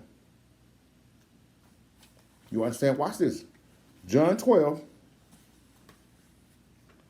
And then let's give verse 27 there. Now is my soul troubled, and what shall I say? Read that again. Now is my soul troubled, and what shall I say? Hamashiach is dealing with right now knowing what is coming down the road for him. And his soul is troubled. Hamashiach. Okay. So, why is it when you have a bad day or you go through a tough period, why are you focusing on that failure? Why are you focusing on that struggle? Read it again, what Hamashiach says. Now is my soul troubled, and what shall I say? What shall I say? Now, this is where it goes into the mindset of a winner. Because he dealt with the troubled soul. He dealt with the emotions of what was necessary. But this is how you have the mindset of the winner when this happens. Watch. Father, save me from this hour. So you say, save me from this hour. Some of you are in this situation that you're in right now. You're at the fork of the road. You done came a long way. You have an option to go back to you used to be or go forward. But when you go forward, you know it's hills, mountains, sand traps, floods, fire, hot sun, everything down there. And the way back to what it used to be seems easy. So many of you don't want it no more. I hear this all the time. Some of you don't want to be in this truth no more. You know how many people I know that go right back to the Christian church and think that, okay, I know I'm Israel. Okay, that's cool. All right. And just go back. Or just go back to the world. Oh, man, I'm just trying to figure it out. You won't get caught out there figuring it out, man. So he says, my soul is troubled. What shall I say? Father, take this away from me? But what did he say? But for this cause came I unto this hour. And he realized, he said, I can't tell the Most High to take this from me because this is my purpose. And ladies and gentlemen, whatever is set before you, the mindset of a winner will realize feeding the homeless is my purpose. Raising my family is my purpose. Being light in my community is my purpose. Spreading this gospel is my purpose. This is the reason why I came to this hour. This is why I came to this earth. Verse 28. Father, glorify thy name. He said what? Father, glorify thy name. Mm-hmm. Then came there a voice from heaven saying, I both glorified it and will glorify it again. So then what's going to happen, ladies and gentlemen, when you take that stand in the midst of that trouble, when you stand in the midst of that pain, when you stand in the midst of hopelessness, the Most High going to come back. Boom. Oh, I got you. He's going to remind you. Boom. I'm here. He's going to remind you. Oh, I said I'm a healer. Oh, he's going to remind you. Oh, yeah, you're going to get that money. He's going to remind you. Just like that. But you got to take the stands first. That's that mindset of a winner. It's not the fact that you don't have the rough time. It's that you know how to react when you have that rough time. You understand? Watch this. Now let's go to Luke 22. Let me show you another part of this mindset of a winner. Right? This is one of the most difficult things for us to face. When you're going through the roughest day of your life, right? And then somebody who got it so much more easy than you got to encourage. Boys, if that right there don't make you mad sometimes, boy, you be wondering. I'm telling you, man, listen. I remember one time, and my brothers can attest this. This is when I was living in Winston. I spent about an hour and a half on the phone with a dude living in a house with his wife and his children, and everything was going sweet for this dude, but he just was having a hard time paying bills. And we going through the scriptures, and we going through that, and me and my brothers were struggling so bad, we was eating one meal a day. Between me and my two brothers. We had to make sure we couldn't eat no lunch, no breakfast. We had to eat around 6, 7 o'clock in the day, in the evening. So that junk will last out to the night, and it'll be enough for us so when we wake up, we don't be starving. My brother's going to attest to this. We went through that, right? We struggling. And I got all these people calling me with all these mediocre issues and mediocre problems. I'm sick, can't breathe, can't hardly go nowhere. No food, no money, car about to get towed, barely got the lights on, and got to encourage people. This is one of the most difficult things. But the mindset of a winner will realize this. No matter where you at, the work still has to get done. One of my sayings that we say all the time is there's no days off in the kingdom. A mindset of a winner will realize that. That it don't make no difference what is coming my way, what I'm dealing with it, I still got to do the work. Luke the 22nd chapter. Hamashiach is on the brink of being crucified. And look what he had to do. Luke 22, D. Let's give him verse 31. And the Lord said, Simon, Simon, behold, Satan has desired to have you, that he may sift you as wheat. But I have prayed for thee, and thy faith fail not. And when thou art converted... He said what? And when thou art converted, strengthen thy brethren. See, ladies and gentlemen, you're going to be dealing with some people who think they done arrived. Okay. They ain't. They think they on. They have no idea how far they got to go. And you looking at them. And you know better. But you still got to deal with them in a peaceful manner. They give them Galatians 6:1. I want to build on this thing right here because this is some of the things that our people have failed at. When they're in that rough patch they're dealing with, and somebody come with some what you deem craziness and foolishness, and you got to blow up, and you got your own problems. You hurting, your child going through this, your husband doing this, your wife doing this, your job is about to lay you off, your light's about to get cut off, and somebody come to you and say, yo man, I'm having a bad day. What happened? Man, I went down there to the grocery store. Man, they wouldn't even take my coupon. You about to just attack them. You ain't been to the grocery store in 5 days. Right?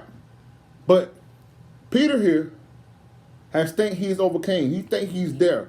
And Yeshua sees that he's not arrived. And even though he's on the brink of being betrayed by Judas and being beat all night and crucified, he still got to take his time to witness and minister to his brother. Galatians 6:1. Watch this. Brethren, if a man be overtaken in a fault, ye which are spiritual, restore such a one in the spirit of meekness. And what? In the spirit of meekness, considering thyself, lest thou also be tempted. You see that?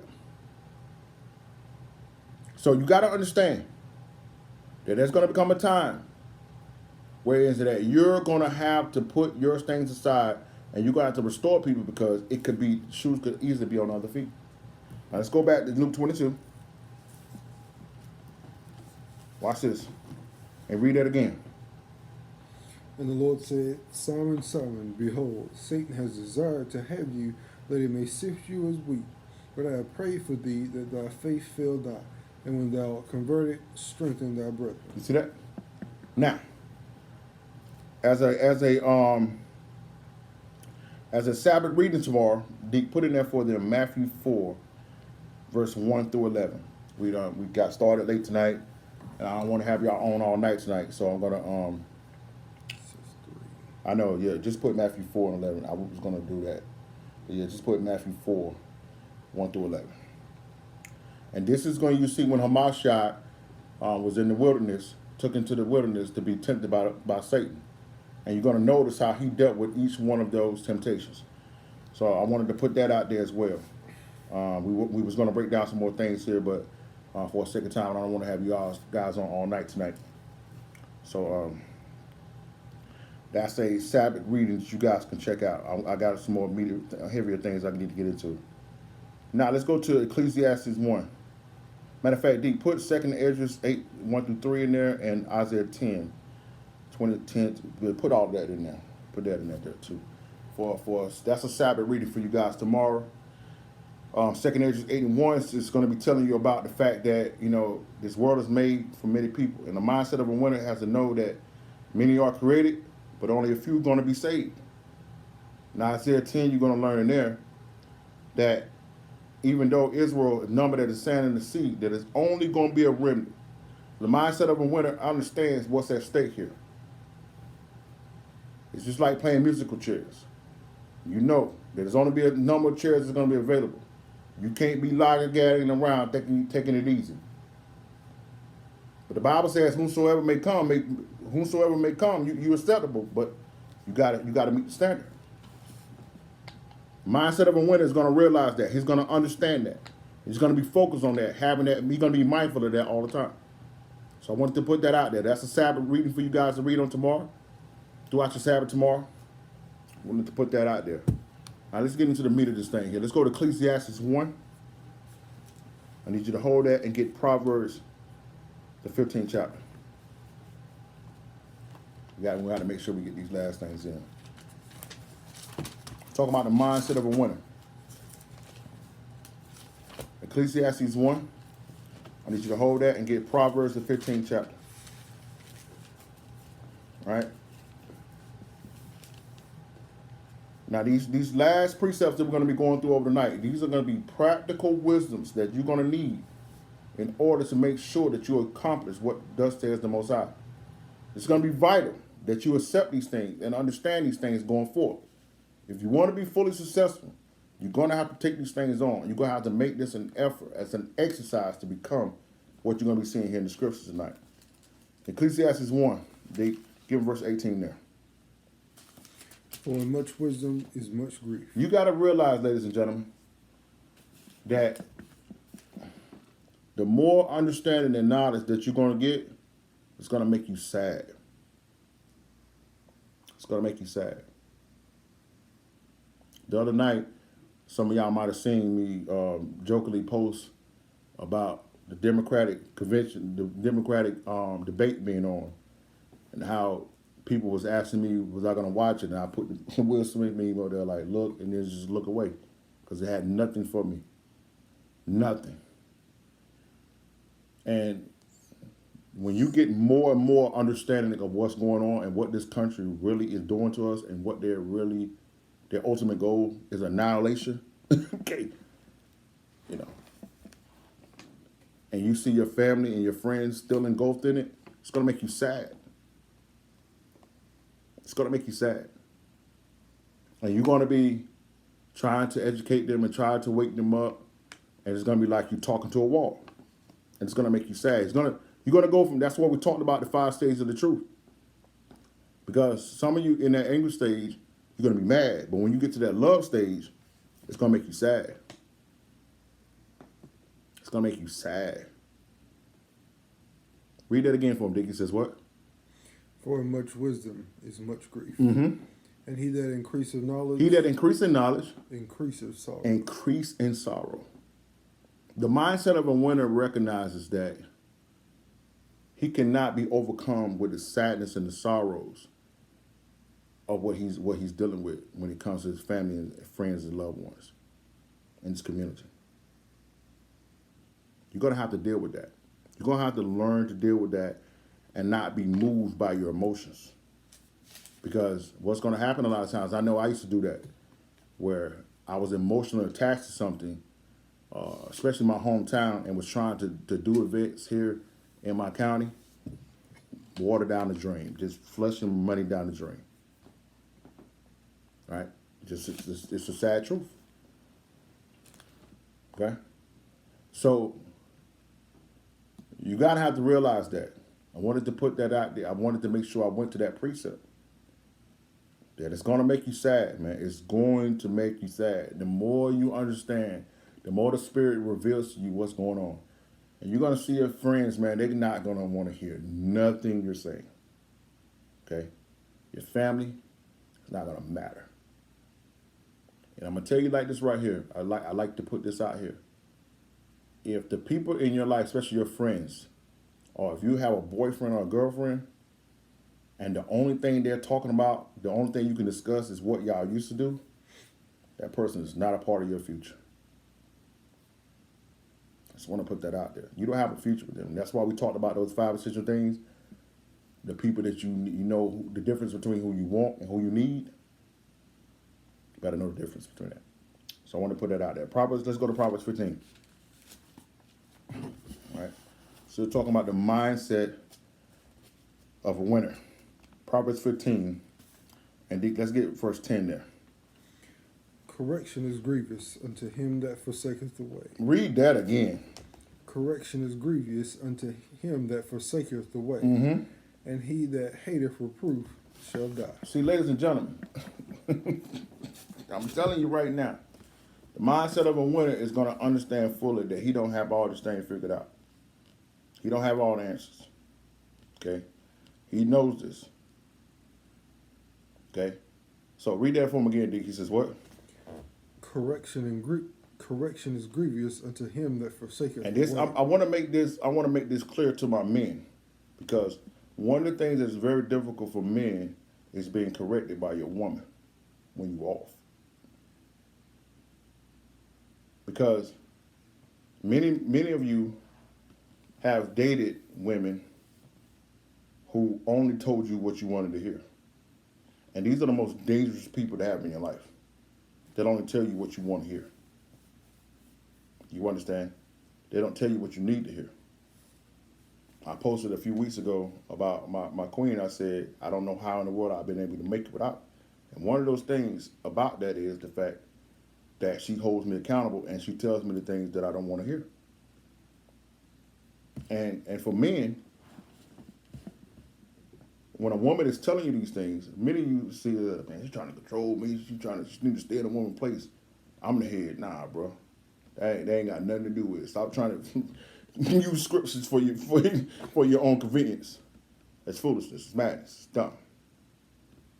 And a lot of you, and on another aspect, especially for many of you who didn't grow up in the church or never really was a part of a church, you don't want to deal with elders. You want I ain't bound to no man. Well, then you ain't following Christ then. Because Christ is a man. So if you ain't listening to no man, you ain't listening to a Mashiach, and why are you reading the Bible? Because it was written by men. So what are you talking about? Okay? Read that last part though, Dick. He says what?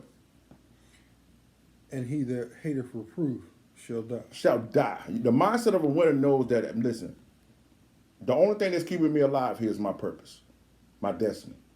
If I can't be corrected, if I can't be held accountable, I'm going to die. I don't have a choice here. I got to allow these things to happen. I got to allow these things to speak. I need this elder. I need this spiritual father. Ladies, you need a spiritual mother.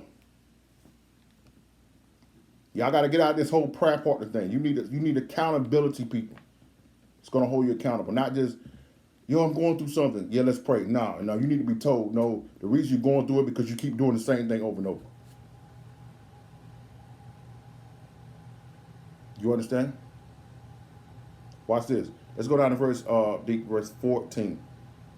The heart of him that has understanding seeketh knowledge, but the mouth of fools feedeth on foolishness. Read that again.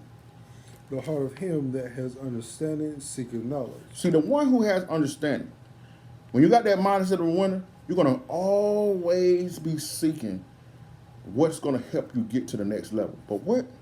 With the mouth of fools. But the mouth of fools feedeth on foolishness. Feedeth on foolishness. You sitting on social media all day eating what they're talking about, watching reality TV, watching this madness that you're seeing on BET and MTV and VH1, looking on Snapchat and all this stuff, feeding on foolishness. That's not the mindset of a winner. You can't be glorifying losers and say you're going to win because, see, like I said, and I should have put this as one of the essential lessons, you need to know the difference between those who are winning in the world and those who are losing with the Most High. You understand? Let me see what my brother said right there.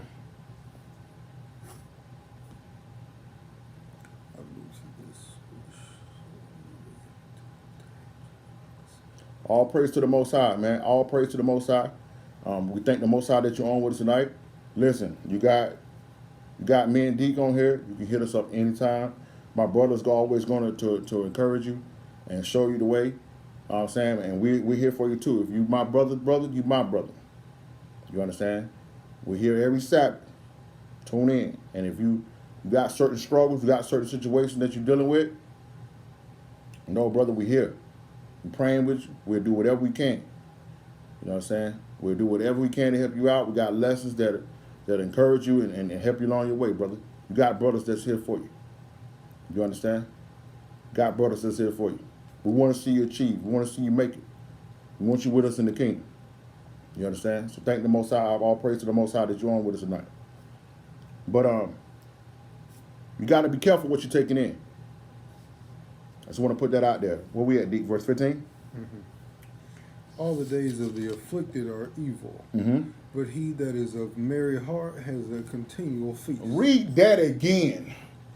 All the days of the afflicted are evil. Ladies and gentlemen, you need to realize that we are in captivity. Okay? You're in captivity here in America, in Babylon. You're going to have rough days, man. You're going to have rough days. The mindset of a winner will not allow what he's dealing with today to affect what he does on the inside and where he treats people. But he says, what? What's that last part he said? But he that is of a merry heart. But he that is of a merry heart has a continual feast. Has a continuous feast. It don't make no difference if I got a buffet laid before me. It don't make a difference if I'm eating a bologna sandwich. It doesn't make a difference if I ain't ate all day. If I know the Most High love me, if I know Hamashiach's with me, and I know I got brothers and sisters praying with me, I'm okay. That's the mindset of a winner. You understand? You got to have that merry heart. You got to not allow your emotions to be moved on what happens during the day. You understand? Watch this. Verse 16. Better is little with the fear of the Lord than great treasure and trouble therewith. You see that? Oh, it's all good, bro. It's all good. You'll be with us on other trips. It'll be all good. Shabbat shalom, Elder. Elder Douglas, good seeing you over tonight, man. I'm going to give you a call this weekend, man. Me and you got to talk, man. Read that for him again, the verse 17. 16. Better is little with the fear of the Lord Better is a little with the fear of the Most High. than great treasure and trouble therewith. You understand? Shabbat shalom. Good seeing you on with us tonight. So you need to understand, it's better to have a little bit in fear of the Most High than had everything in the world. And what? What was that last part? And trouble therewith. And trouble therewith. You understand? Watch this. Watch this. Verse 18. Verse 17. Better is a dinner of herbs where love is than a stalled ox and hatred therewith. You see that? He said, listen, it's better for you to have just a little bit of herbs, you know what I'm saying, to eat, than to be sitting at a table with wicked and evil people that you know don't rock with you. I don't understand that. How do people hang with people, be with people that you know you don't like? Talking about, they my frenemy. What is that? My frenemy? Y'all got, listen, I'm telling you, when you walking with the Most High, you can't bring this crazy stuff in from the world, man. You can't bring that stuff in here, man. Listen, if you got to sit over here with your brother, your sister, with your family, and just eat a little bit, yo, just take that and say, thank the Most High for it, pray for it. I'm not going to a buffet of wicked, wicked people that might stab me on the way out of there. You understand? That's craziness. And this is one of the things why many of you are still hanging on doing the things of the Gentiles, because you want to be over there where it's flowing at. Let me go. I want to go down there with the churches where it's plush, the AC and all that. Y'all sit up in the crib and y'all got the little spot and we ain't got no air conditioner. Read it again. Better is a dinner of herbs with where love is than a stalled ox and hatred therewith. Listen, you got to understand. I know wherever I'm at, where my brother's at, where my fiance at, my girl's at, they're going to be love. It don't make no difference what's on the table. They're going to be love. I tell my queen all the time, you can have a bologna sandwich with some, you can have a paper towel with a bologna sandwich and some chips on it and a cup of Kool-Aid, and I'm going to be grateful for that because I know you fixed it out of love. Because I can go to somewhere else and get a great meal and probably get stabbed up before I get out of there, get hemmed up, fornicated up, and all these other things somewhere else. You understand? We talk about the mindset of a winner. This is what we got to have in order to win in the kingdom. Because winning in the world and winning in the kingdom ain't the same thing. You better know the difference. Deke, let's go. Where we at? Let's go down to verse 31 for a second time. The ear that heareth the reproof of life abideth among the wise. Read that again. The ear that heareth the reproof of life abideth among the wise. The ear that will hear the reproof will. That's right, Queen Turkey bologna though. Don't get it twisted. Don't get it twisted. The ear that heareth reproof, that correction, will do what? Abideth among the wise. Abideth among the wise. But verse 32. He that refuseth instruction despiseth his own soul. Read that again. He that refuseth instruction despiseth his own soul. So, ladies and gentlemen, when you refuse to be corrected, that's telling the Most High you don't even love yourself. That's not the mindset of a winner. A mindset of a winner in the kingdom is going to say, I'm going to win no matter what the cost. T said we're going to get you on that. That's why I got my queen here. That's why I got my queen here to back me up. That's why she there, to back me up. Because I know I was going to have to pay for that one. So you back in that swine, huh, homeboy? Okay. All right. Okay. Let's read that again, though, Deeks. Proverbs 15 and 32. He that refuseth instruction despiseth his own soul. But he that heareth reproof getteth understanding. So, ladies and gentlemen, if you truly love yourself and you truly want the best for yourself and your family, you need to allow yourself to be told when you're wrong. Matter of fact, let's precept that. Let's go to Proverbs 3. And let's go to Proverbs 3 and let's get verse 5 through 6 there. Watch this. Trust in the Lord with all thine heart. Trust in the Most High with all thy heart. And lean not unto thy own understanding. You cannot lean to your own understanding. In all thy ways acknowledge him, and he shall direct thy path. You see that? But look what he said on the next though. Be not wise in thy own eyes. Be not wise in thine own eyes. Fear the Lord. Fear the Most High. And depart from evil. And depart from evil. You understand? This is vital. This is why Psalm, the first chapter, verse 1 says, blessed is the man that walk not in the counsel of the ungodly, nor standing in the seat of the sinner, nor seat in the seat of the scornful. You understand? Everybody, especially my Christian brothers and sisters, always want to say, well, Jesus went down and he hung with the sinners. Yeah, but he didn't sin.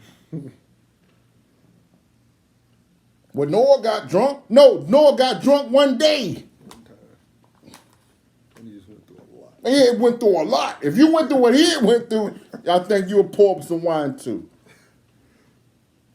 You got to stop letting these Christians play these little Christian little sayings on you to justify wickedness, to justify being evil. You know what I'm saying? Listen, if you ain't at a place where you need to be, then you don't need to be hanging with people. If you still an alcoholic, you don't need to be hanging with people that drink. If you still a drug addict, you don't need to be hanging with people that drug. If you married and you're trying to be faithful to your wife, you can't have single friends. You understand? This is the mindset of a winner. Right? Let's go to Sirach. Let's get some wisdom scriptures in here. Matter of fact, I'm going to save these because I need to get this Psalm 37 first. Let's go to Psalm 37 because I want to get to David. I got to get to David. And we got some more time. We'll go to Sirach. If not, I'll get that to y'all to read tomorrow. But I need to get, let's go to Psalm 37. I want to make sure I get to build this for David. Because David, I want to give y'all a true example of the mindset of a winner before we close out tonight. Okay, let's go to Psalm 37. Watch this. Psalm 37. Okay. Psalm 37. And let's start at verse 1. We're still talking about the mindset of a winner. Psalm 37, deep. Let's start at verse 1. Fret not thyself because of evildoers. Neither be thou envious against the workers of iniquity. See, ladies and gentlemen, this is one of the things that's struggling. And we all struggle with this. We all struggle with the fact that we're seeing people who don't live righteous for the Most High and seeing as if they're winning. Seems as if everything is going good for them. No, what you're seeing is their God blessing them. That's what you're seeing. Their God.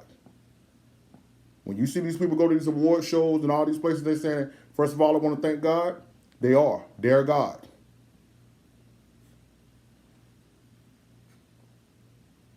And Christians, especially my Christian brothers and sisters, we say it all the time, you get all warm and fuzzy inside when you hear, look, he's giving honor to God. He is. And if you want what he got, then you're going to have to serve his God too. You understand? Read that again. Deacon says what? Fret not thyself because of evildoers. Right. Neither be thou envious against the workers of iniquity. Right. For they shall soon be cut down like the grass. Oh, no. Grace going to cover them, bro. For they shall soon be cut down like the grass, and wither as the green herb. You understand? Trust in the Lord. Hold on, Salaki D. Let's precept that because I want to show something tonight, and I want to pull back the covers on myself. There's something that the Most High dealt with me this week. I want to put this out here.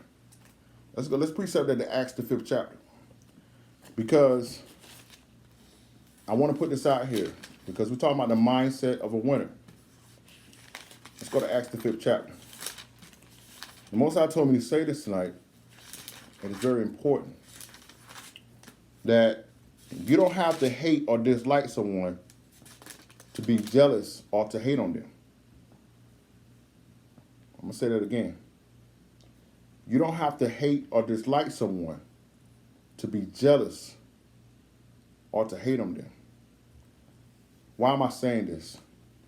It's because many times our actions that we say and do when we speak on people or against people, we write them off as being truth and not hating on them because we don't dislike them or we don't have nothing against them.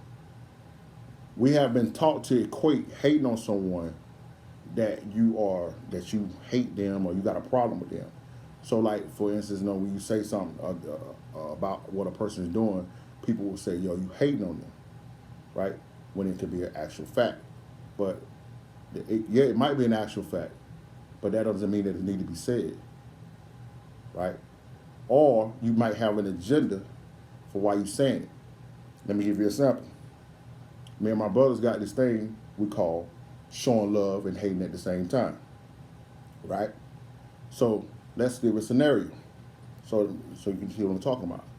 Let's say, for example, you're at a place and there's some women there and you see a woman that you like, right?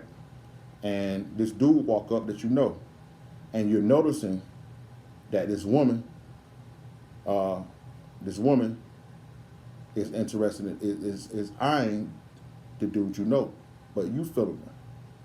And then you walk up to your man and say, yo, bro, what's good, man? What's going on? Bro, I seen you on that gram the other day flexing, boy. You had all them girls at the club with you, bro. Showing love, hating at the same time. That statement seemed as if it was showing love, but it really was hating. See what I'm saying? Because you had an agenda for what you were saying. So a lot of times we will write somebody off as wicked. We will write somebody off as bad. We will write someone off as fake, when really we just have a problem and we're jealous of them. But the reason why we're saying it is not because we're mad. It's just really because we hate. We hate that we're not in that person's seat. We're not doing what this person is doing. You don't want no harm to come to this person.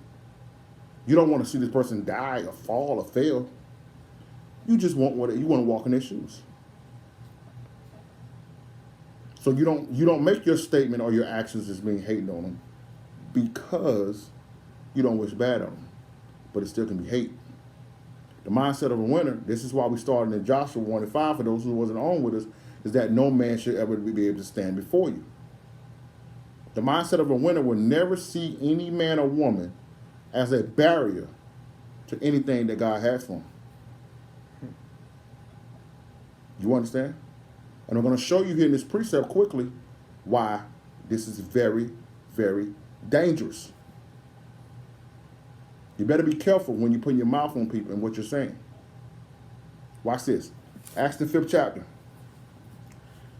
Let's look at verse 38 through 39. Watch this.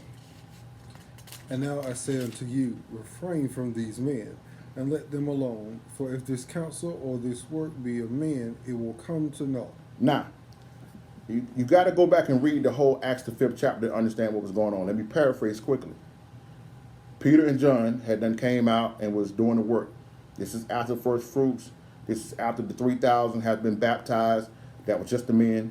They going off. The people that voted for Yeshua to be crucified now have repented, And they going forth in the work. And now the name of Yeshua, Hamashiach, who the world knows to be Jesus Christ, is spreading all over Jerusalem. The works is going forth. People being healed, signs and miracles everywhere. The Pharisees feel even more threatened than they were when Yeshua was on earth, because now these apostles, these disciples are just, they're going forth. And people are believing. People are receiving. They're being healed and being saved. The Pharisees, in their minds, are seeing their power diminish. So when after Peter and John healed this man at the gate, they came and arrested them and told them and said, "Listen, don't do no more works in Yeshua's name." It's like, bro, hey, do what you gotta do. We ain't stopping. So then this dude comes in by the name of Judas. This is not the Judas of Iscariot. He comes in and he said, "Listen." He tells a story of these dudes who were saying they were sent by the Most High, and they was trying to fight, and their little run came to an end. So read that again. He says what? And now I say unto you, refrain from these men, and let them alone. Let them alone. For if this counsel or this work be of men, it will come to naught. So what you need to know is this. You don't need the mindset of a winner, like I said, is not going to see a man or woman as a barrier to your purpose or to what the Most High has called you. Just because they are against what you're doing, just because they're not teaching what you're teaching, just because they're not walking the way that you're walking, just because they're not calling on the names that you're calling, just because they're not celebrating the holy days when you're celebrating. Maybe some of them may still be Christian pastors. They may still be celebrating pagan holidays. You don't have the right to deem them as evil and wicked. Because read that last part. For if this counsel or this work be of men, it will come to naught. Because if what they're doing is of man, it's going to end anyway. But, verse 39. If it be of God. But if it be of the Most High, ye cannot overthrow it. you cannot overthrow it. Lest haply ye be found even to fight against God. You see that? So the mindset of a winner is going to choose his words very, very carefully. He's gonna tread very lightly. Because you may be out here working against the Most High and not even know it. I'm specifically talking to my brothers and sisters in the truth who ain't got nothing good to say about Christians, who ain't got nothing good to say about Christian pastors. You better be careful. You better be careful. And for you that got nothing good to say about Gentiles, you better be careful. Be careful. Mindset of a winner. Now let's go back to Psalm 37. I'm going to get a few verses out there, then we're going to go into David. Psalm 37, verse 3. Trust in the Lord and do good. So shalt thou dwell in the land, and verily thou shalt be fed. You see that? So if you trust in the Most High and do what's good, we know that's the law. You keep the law, statutes, commandments, you're going to be good, regardless. America can't control that. You're on a different system when you're walking with the Most High. Verse 4. Delight thyself also in the Lord. He says what? Delight thyself also in the Lord. That's another thing. A mindset of a winner is not going to see this responsibility that we have as Israelites as an obligation, as a burden. Hey, I would love to go to the mall today, but we got to honor the Sabbath. God Almighty, man. I would love to go out to the club tonight, but I'm probably gonna go to hell for it. I would love to talk to this girl, but she ain't really right. Yeah, so nah. Read that again. Delight thyself also in the Lord. Delight thyself in the Most High. And he shall give thee the desires of thine heart. And he will give you the desires of your heart. Verse 5. Commit thy way unto the Lord. Commit thy ways unto the Most High. Trust also in him. Trust also in him. And he shall bring it to pass. And he will bring it to pass. Notice, he told you, if you delight yourself in what I called you to do, that he will give you desires of your heart. But verse 5 is the recipe. Doing what? Commit thy way unto the Lord. Commit thy ways to the Most High. Trust also in him. Trust in him. And he shall bring it to pass. And then he will bring it to pass. See that? That's the mindset of a winner. Got some on that? Got a precept? Okay, all right. Now let's go to David, because I want to show y'all here David tonight. I want to show you how a true winner operated. Let's go to 1 Kings 17.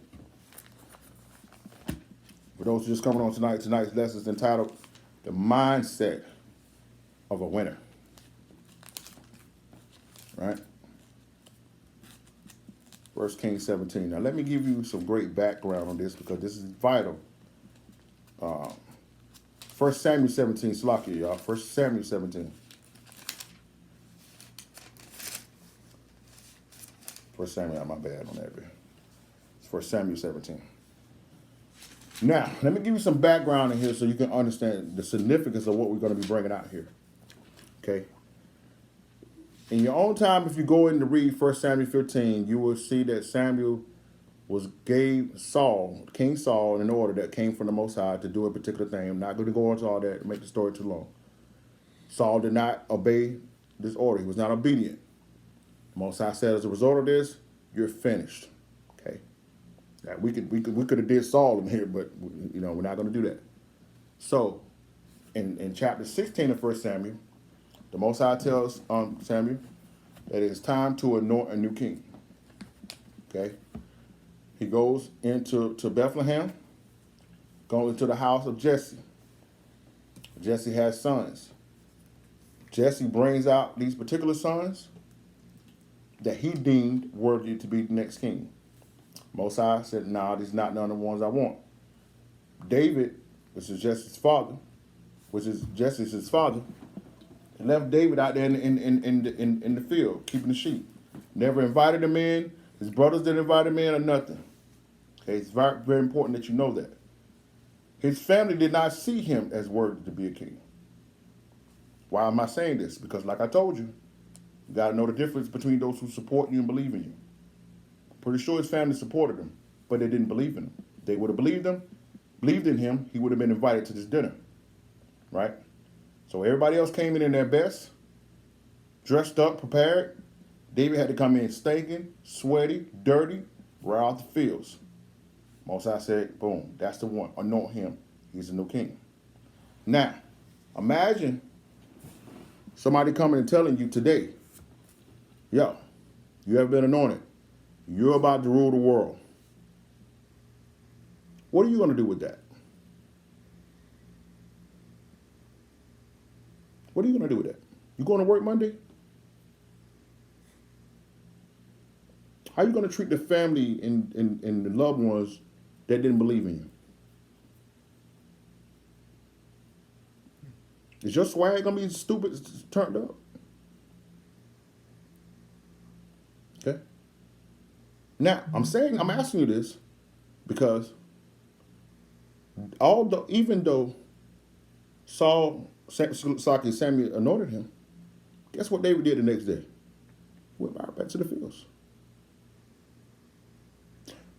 Many of you, ladies and gentlemen, has had a prophet, or you've had a dream, you've had an elder, you've had a parent, you've had direct encounter with the Most High, who came and told you what you were called to do, to be great. And you expected to wake up to the next day for it to be there, and it wasn't.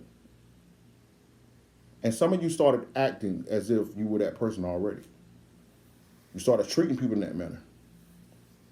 You started, approaching every situation with a swagged up attitude. What's the word I'm looking for? Deke? Entitled. Like he was entitled to everything. You know who I am? Right? You start telling everybody about what the Most High said, what you was going to do. One of my spiritual fathers used to talk about this all the time, how you go get a call and somebody lay hands on you and tell you what to do. You go the next day and go get business cards made up with, I'm a prophet, I'm a pastor. Okay? But that's not what David did. David went right back to the fields. Okay? He recognized that Saul was still king.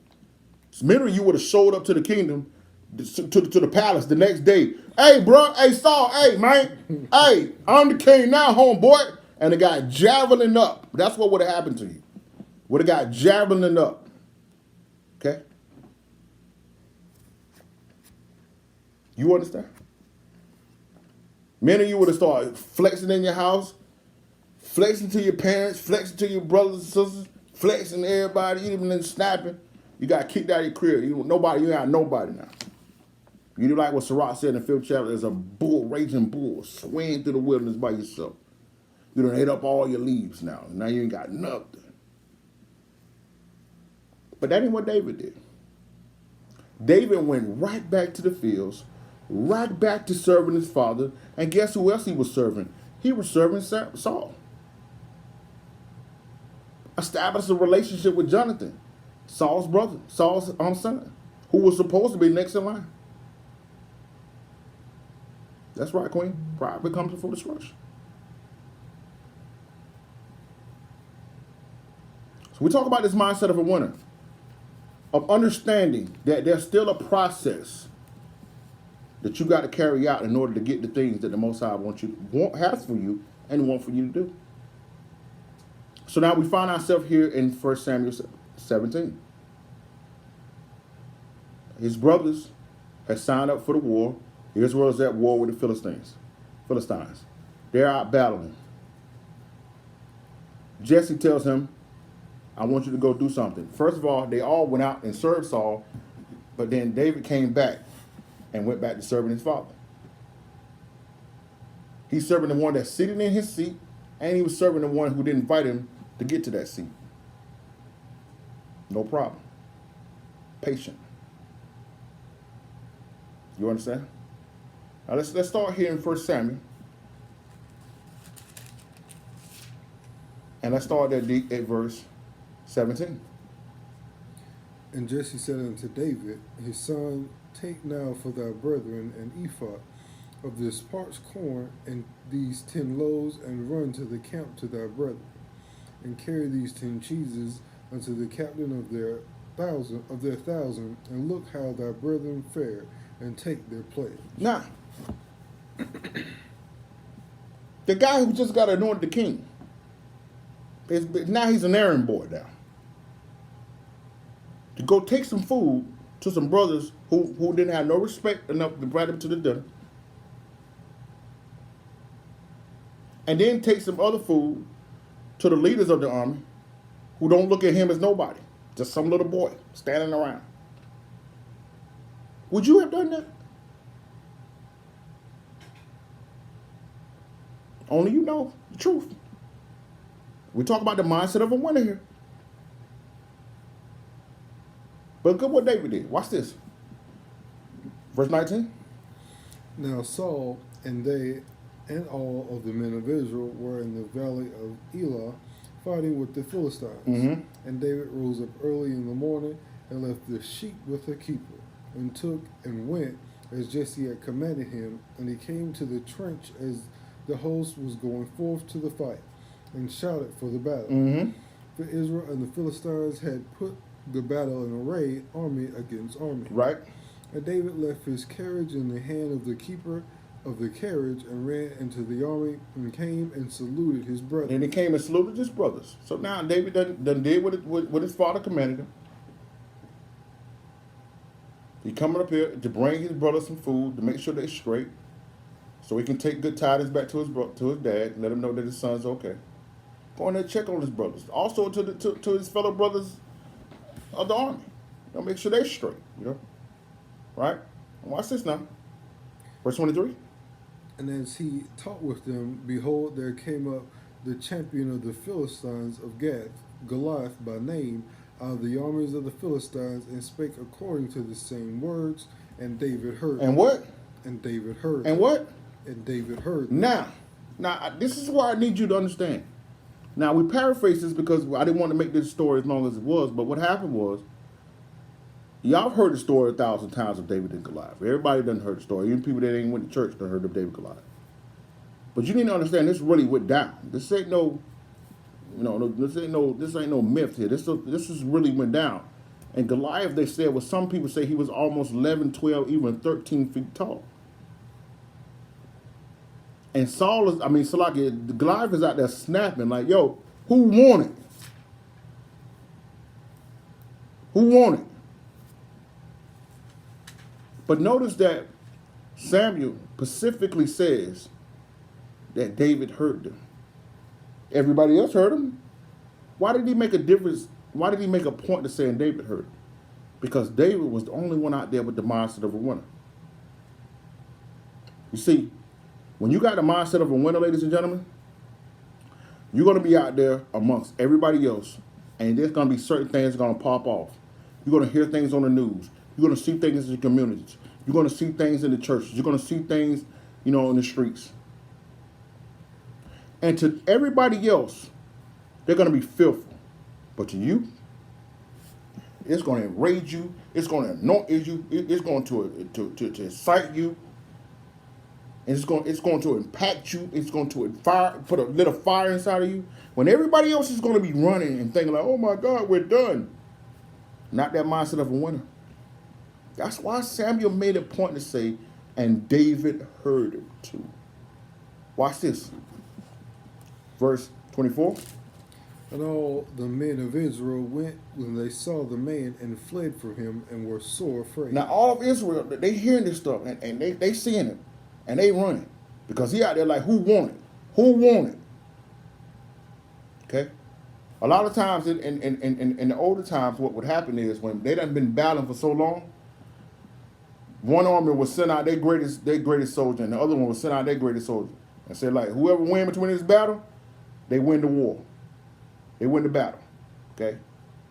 So the Philistines had somebody with some Nephilim blood in them. They sent them out there. That's another story for another time. Right? That right there requires a whole breakdown that we can't go into tonight. Be all night. You understand? We be here all night breaking down how Goliath got there and what deal the Philistines made for him to be on their side. Whole nother thing here. Right? But I want you to see here that everybody else was afraid except the one with the mindset of the winner. And you need to be able to look at this same way. Because our people that's not in the truth, that don't know who they are, when they see stuff on the news, they scared. When they see these wars and rumors of wars, they scared. When they see these reports and these things that are happening, and these vaccines and people sick and dying, they scared. But once in the truth, we like this right here. We like this. We like this. We ready. It is what it is. Watch this. Watch this. Verse 25. And the men of Israel said, have you seen this man that has come up? Surely to divide Israel is he come up, and it shall be that the man who killed him, the king will enrich him with great riches, and will give him his daughter, and make his father's house free in Israel. So he said, listen. Saul done said, now notice, Saul is the king. Saul won't go fight him. But he done offered this good bounty. Said, anybody that do it, I'm going to make you rich. You're going to marry my daughter. And she was beautiful. The Bible says that she was very, very fair. Very fair. And that your family will be free of taxes going forth. Let's put this in today's time, ladies and gentlemen. How many of our leaders, the so-called black and African American leaders, are really fighting the cause that's really against our people? How many of your leaders you see telling you who you are in the Bible? How many leaders you know they're telling you to keep the law, statutes, commandments of the Most High? How many leaders are holding America really accountable for what they really doing? How many black and African American leaders have stood up and spoke out against vaccines? I ain't talking about the rallying speeches when you see one of us dead in the streets. I ain't talking about the same speech you hear over and over. We shall overcome in that speech. We got to get our voices heard. We got to rally. We got to start a conversation. I ain't talking about that same rhetoric. I'm talking about the ones that's really talking about what needs to be done to survive and to be ready with the Most High. None of them. None of them. And you ain't going to hear none of them say it because they all got the same master.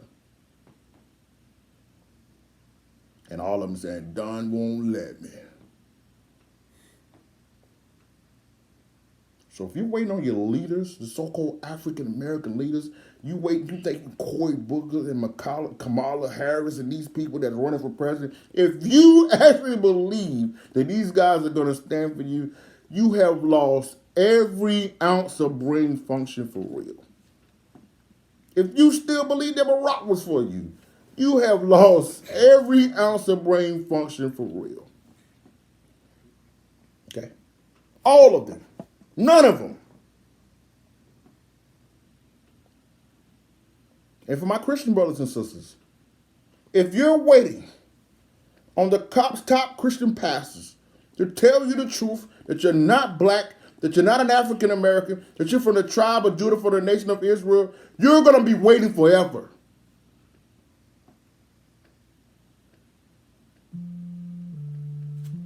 It is never going to happen. And all of Israel is sitting there looking at Saul like, yo, ain't you the leader? Saul like, yo, I put y'all on. No, you know. Right? I wanted to put that out there to make this thing relevant to what we're dealing with today. Why it's going to take you and you and you and you for us to get it.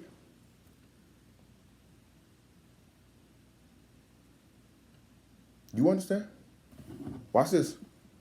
Now, deep for a second time. No, I got to bring this out. This is very important right here. Verse 26.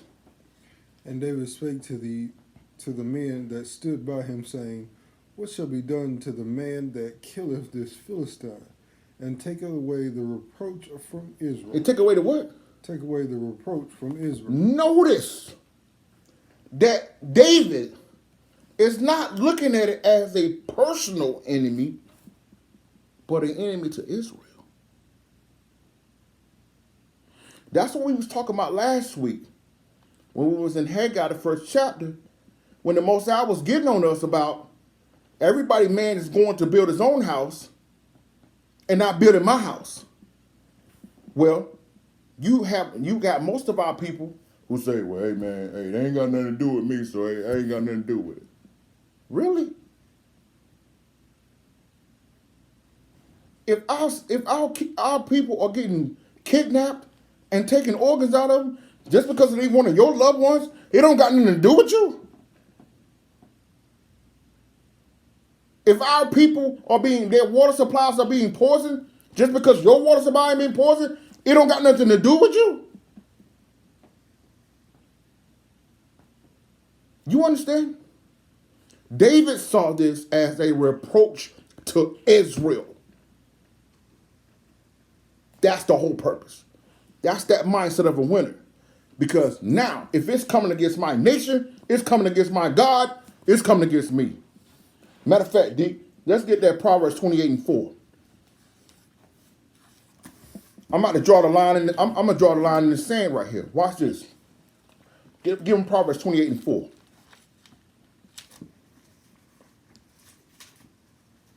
Watch this. They that forsake the law praise the wicked. They that forsake the Most High's law praise the wicked. Notice, who do you see celebrating celebrities?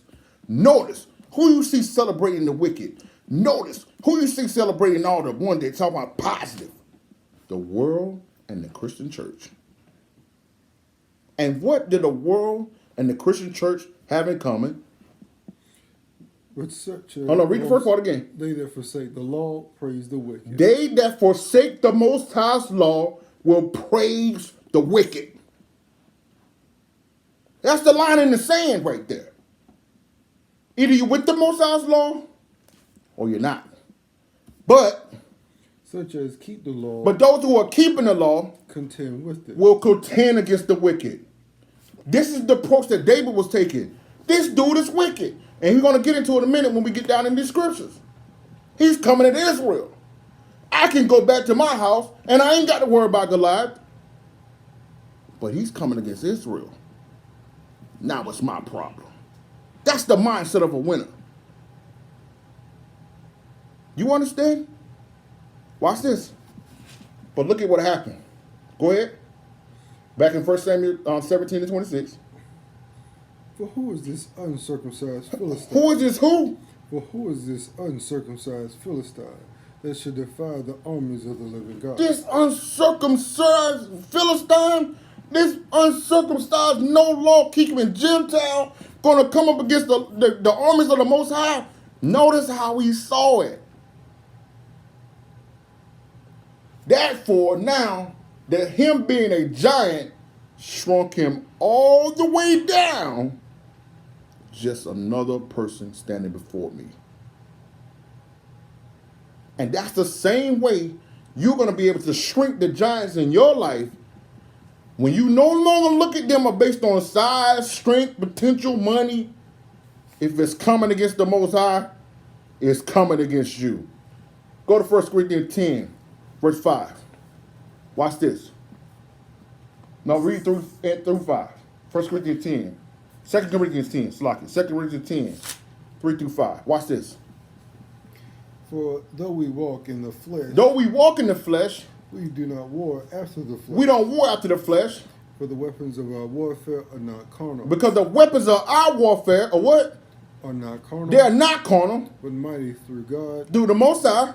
to the pulling down of strongholds. To the pulling down of strongholds. Casting down imaginations. Every imagination. And every high thing. And every high thing. That exalted itself against the knowledge of God. And bringing into captivity every thought to the obedience of Hamashiach. You see that? That means everything that's trying to exalt itself against the Most High's law and the obedience of Hamashiach has to be brought down. That's the giants. Everything, anything, anybody. And you have to look at it as the same way that David looked at it. Go back to 1 Samuel, watch this, and read that last part, what he said. Who is this? Verse 26, who is this? Okay. And for who is this uncircumcised Philistine that should defy the armies of the living God? It didn't make no difference what size he was now. It don't make no difference how strong he is now. It don't make no difference what's standing behind him now. He's not in a position to defy me because he can't defy my God. That's the mindset of a winner. Not that I'm going to go out with my own power and do it. No, I ain't fighting with my own power when I'm fighting against evil and wickedness. Y'all see that? Y'all see that? Watch this though. Verse 27. And the people answered him after this manner, saying, So shall it be done to the man that killeth him. But watch this. And Eliab, the eldest brother, heard when he spake unto the men, and Eliab's anger was kindled against David. And he said, Why camest thou down hither, and with whom hast thou left those whose sheep in the wilderness? I know thy pride and the naughtiness of thy heart, for thou art come down that thou mightest see the battle. Now see that? Now notice, right? It wasn't just a regular soldier that spoke up. It was his own brother. And guess what? That was one of his own brothers that came before Samuel in 1 Samuel 16 and was passed over.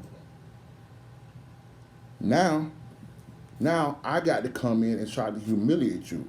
Hey, yo, man, who did you leave the sheep with? You know, we the soldiers over here. You keep sheep, brother.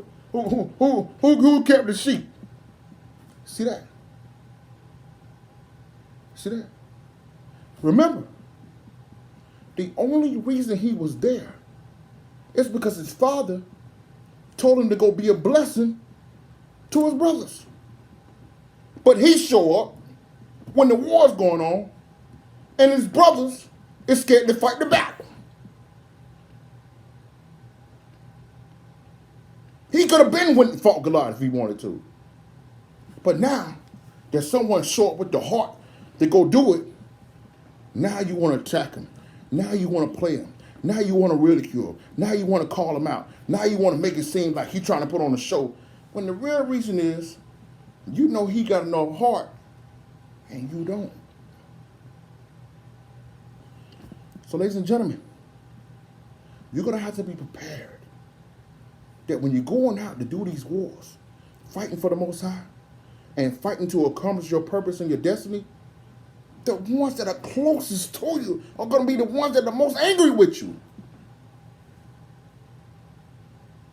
Because as my father said all the time, when you're doing the work, the lights get shining on the people who are not. The only reason he was there to come and be a blessing to his brother, and it's the one that's attacked him, is the one that he came to be a blessing to.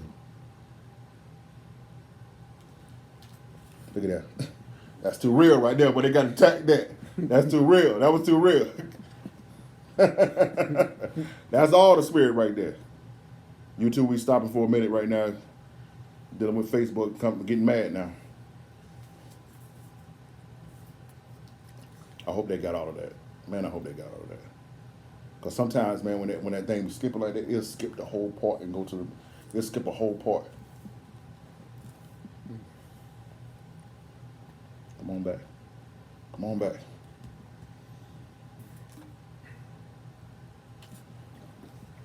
Okay. That's taking too long.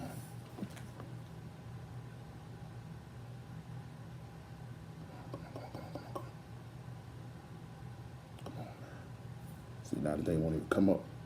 Come on, man.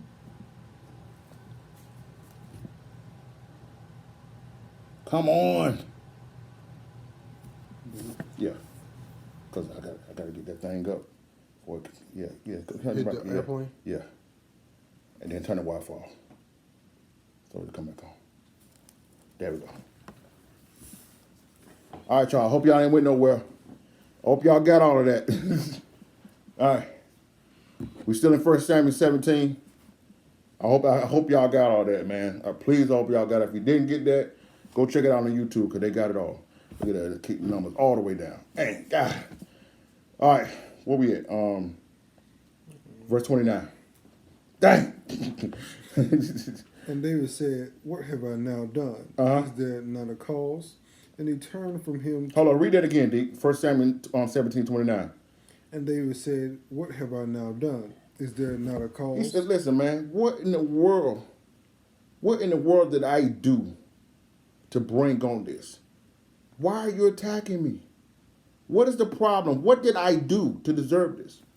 Mindset of a winner has to realize you're going to have to deal with this in the most crucial times of your life. Now watch this. Now, for a second time, let's go down to,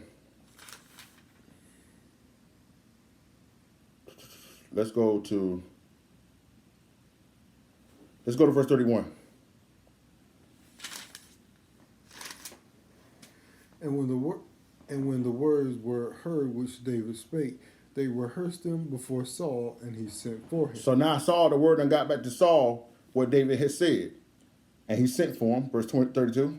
And David said to Saul, "Let no man's heart fail because of him. The servant will go and fight with this Philistine." Mm-hmm. And Saul said to David, "Thou art not able to go against this Philistine to fight with him, for thou art but a youth, and he a man of war from his youth." Mm-hmm. And David said unto Saul, "Thy servant kept his father's sheep, Right. and there came a lion and a bear, and took a lamb out of the flock. Mm-hmm. I went after him, and smote him, and delivered it out of his mouth. And when he arose against me, I caught him by his beard, and smote him, and slew him. Mm-hmm. Thy servant slew both the lion and the bear, and this uncircumcised Philistine shall be as one of them, seeing he has defiled the armies of the living God." Notice how David always brings it back to the reason why I'm fighting him and the reason how I know I'm going to be successful. It's because he's defying the armies of the Most High. As I said before, David could go right back to the house and it don't mean nothing to him. He's standing because this is coming against Israel. And he's going to fight from the power of the Most High because this is attacking Israel. You see that? Now, also I need you to see in that, ladies and gentlemen, is that we know that fighting a lion and a bear is not equivalent to fighting a giant. But the mindset of a winner will take every battle that is won and will build his confidence and his faith to go to the next battle. This is very important. It doesn't make a difference how insignificant what you're dealing with is. If the Most High brings you through it, you go through it. Once you get through it, you go to the next battle. And you have to realize that if the Most High delivered me here, he will deliver me there. You understand? So now you might have just had, some heartburn. And, and the Most High delivered you with that. Right? And then now you're dealing with the flu. And the flu came and the Most High, boom, Most High gets you out of there. But then now, somebody done gave you a diagnosis of cancer, or a diagnosis with a tumor, or a diagnosis of anything. You got to take those small battles and use it as confidence, saying, the Most High got me through this, he's going to get me through that. That's the mindset of a winner. You understand? Watch this. Now, for a second time,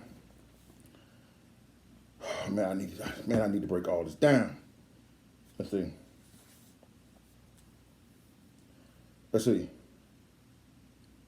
Let's go down to verse 38. And Saul armed David with his armor, and he put on an helmet of brass upon his head.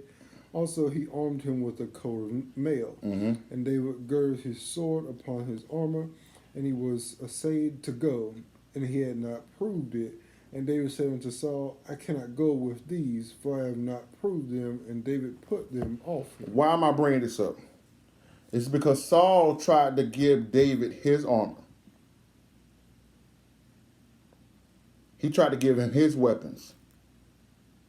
He tried to make him fight the battle in the way he would fight it. A mindset of a winner would know, I have to fight this battle in the way the Most High told me to go. I can't do what you did. I can't say what you said. I can't accomplish the way you did it. I got to do this the way that the Most High has called me to do it. Because many of you are trying to take things into the battles that are only weighing you down. You're trying to take people who are only holding you down. You're trying to get money and these things who are hindering you and are tripping you up. You can only fight this battle in the mindset in which the Most High called you to do it. Anything else outside of what he gave you will hold you down and hold you back. You understand? Now, for a second time, let's go down to verse 43. And the Philistine said unto David, Am I a dog, that thou comest to me with staves? And the Philistine cursed David by his God. So he said, listen, man, you come to me because he went and got some little rocks and a slingshot. He's like, man, what you gonna kill a little dog with me? And then he cursed him with what? And cursed David by his God. And then he cursed David with his gods. You got to understand, ladies and gentlemen, that even though this is a physical thing you're seeing before your eyes here, it's really taking place in the spiritual. If you win the spiritual battle, ladies and gentlemen, the physical battle will manifest into your victory. What many people are doing, they're neglecting the spiritual aspect of these things and trying to find it from the physical battle, and Satan is whooping your butt every time. The Most High was with David. The gods of the Philistines with Saul, with Goliath. Both of them felt like their God was going to do it. David didn't come in his own strength. He didn't come with nobody else's weapons. He didn't worry about nobody else's approval. He said, the Most High is with me. Watch what he keeps saying. Verse 44. And the Philistine said to David, Come to me, and I will give you thy flesh into the fowls of the air. But what did David say? And then David said to the Philistine, Thou comest to me with a sword. You coming with a sword. And with a spear. And with a spear. And with a shield. But I come to thee in the name of the Lord. He said what? But I come to thee in the name of the Lord of hosts. He said, I come with what? I come unto thee in the name of the Lord of hosts, the God of the armies of Israel, whom thou hast defiled. He said, I come in the name of a higher, a sure, a higher, whom you have defiled. Notice how David still keeps it with the Most High. Every giant, ladies and gentlemen, that is in your life, you must face it with that. Not your will, not your money, not your strength, not your knowledge, not your intelligence, not your support group, but the Most High. You got to carry that name. Matter of fact, D, I got to do this. Give me Psalms 91. Because I got to show y'all this, man. We got to know that name. Give me Psalms 91. Watch this. Give me Psalms 91. Oh, man. I'm lit right now. Let's go Psalm 91 and verse 14. Because he has set his love upon me. Right? Therefore will I deliver him. He said, because you, Most High said, because you don't set your love upon me, I'm going to do what? Therefore will I deliver him. Right? And I will set him on high. Because he has known my name. Because he's know what? Because he has known my name. And when you go to Exodus, the 3rd chapter, verse 13 through 15, he says out of his own mouth, when Moses say, who should I say sent me? Who should I tell the children of Israel is come? You tell them a higher, or sure, a higher, I am that I am in English. You tell them a higher have sent you. And that's the name that David was standing in. Verse 15. He shall call upon me, and I will answer him. Mm-hmm. I will be with him in trouble, and I will deliver him and honor him. And it started with the fact that he was standing on that name. You understand? Watch this. Back to Exodus, 1 Samuel 17, verse 46. This day will the Lord deliver thee into my hand, Right. and I will smite thee and take thy head from thee, and I will give the carcasses of the host of the Philistines this day unto the fowls of the air, to the wild beasts of the earth, and all the earth may know that there is a God in Israel. And they what? They're going to know what? That there is a God in Israel. No, they're going to know David's name. There is a God in Israel. See that? The whole purpose behind what David was doing was not to bring glory to his name, but to bring glory to the Most High's a higher name. That's the mindset of a winner. It's to bring glory to the Most High. You understand? Watch this. Watch this. Look at that. Watch party done. You understand? Watch this. Where we at, Deep? Verse 47? And all this assembly shall know that the Lord saveth not with the sword and spear, for the battle is the Lord's, and he will give you into our hands. And it came to pass, when the Philistine arose and came and drew nigh to meet David, that David hastened and ran toward the army to meet the Philistine. And David put his hand in his bag and took thence a stone and slang it, and smote the Philistine in his forehead, that the stone sunk into his forehead, and he fell upon his face to the earth. So go ahead.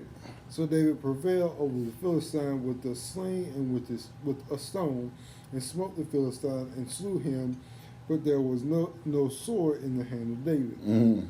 Therefore David ran and stood upon the Philistine, and took his sword and tore it out of the sheath thereof, and slew him and cut off his head therewith.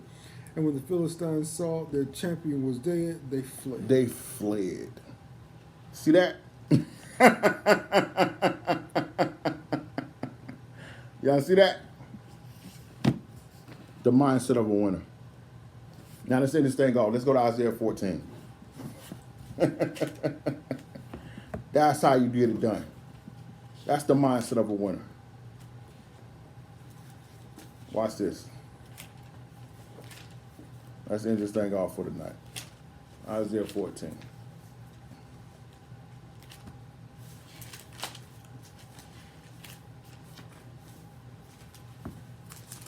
So I want to leave this right here as a prophecy that you can go to in some of your rough days that you're having to fight and you're trying to figure out what to do, and it seems like everything is falling apart and you don't know what you're going to do and how you're going to overcome.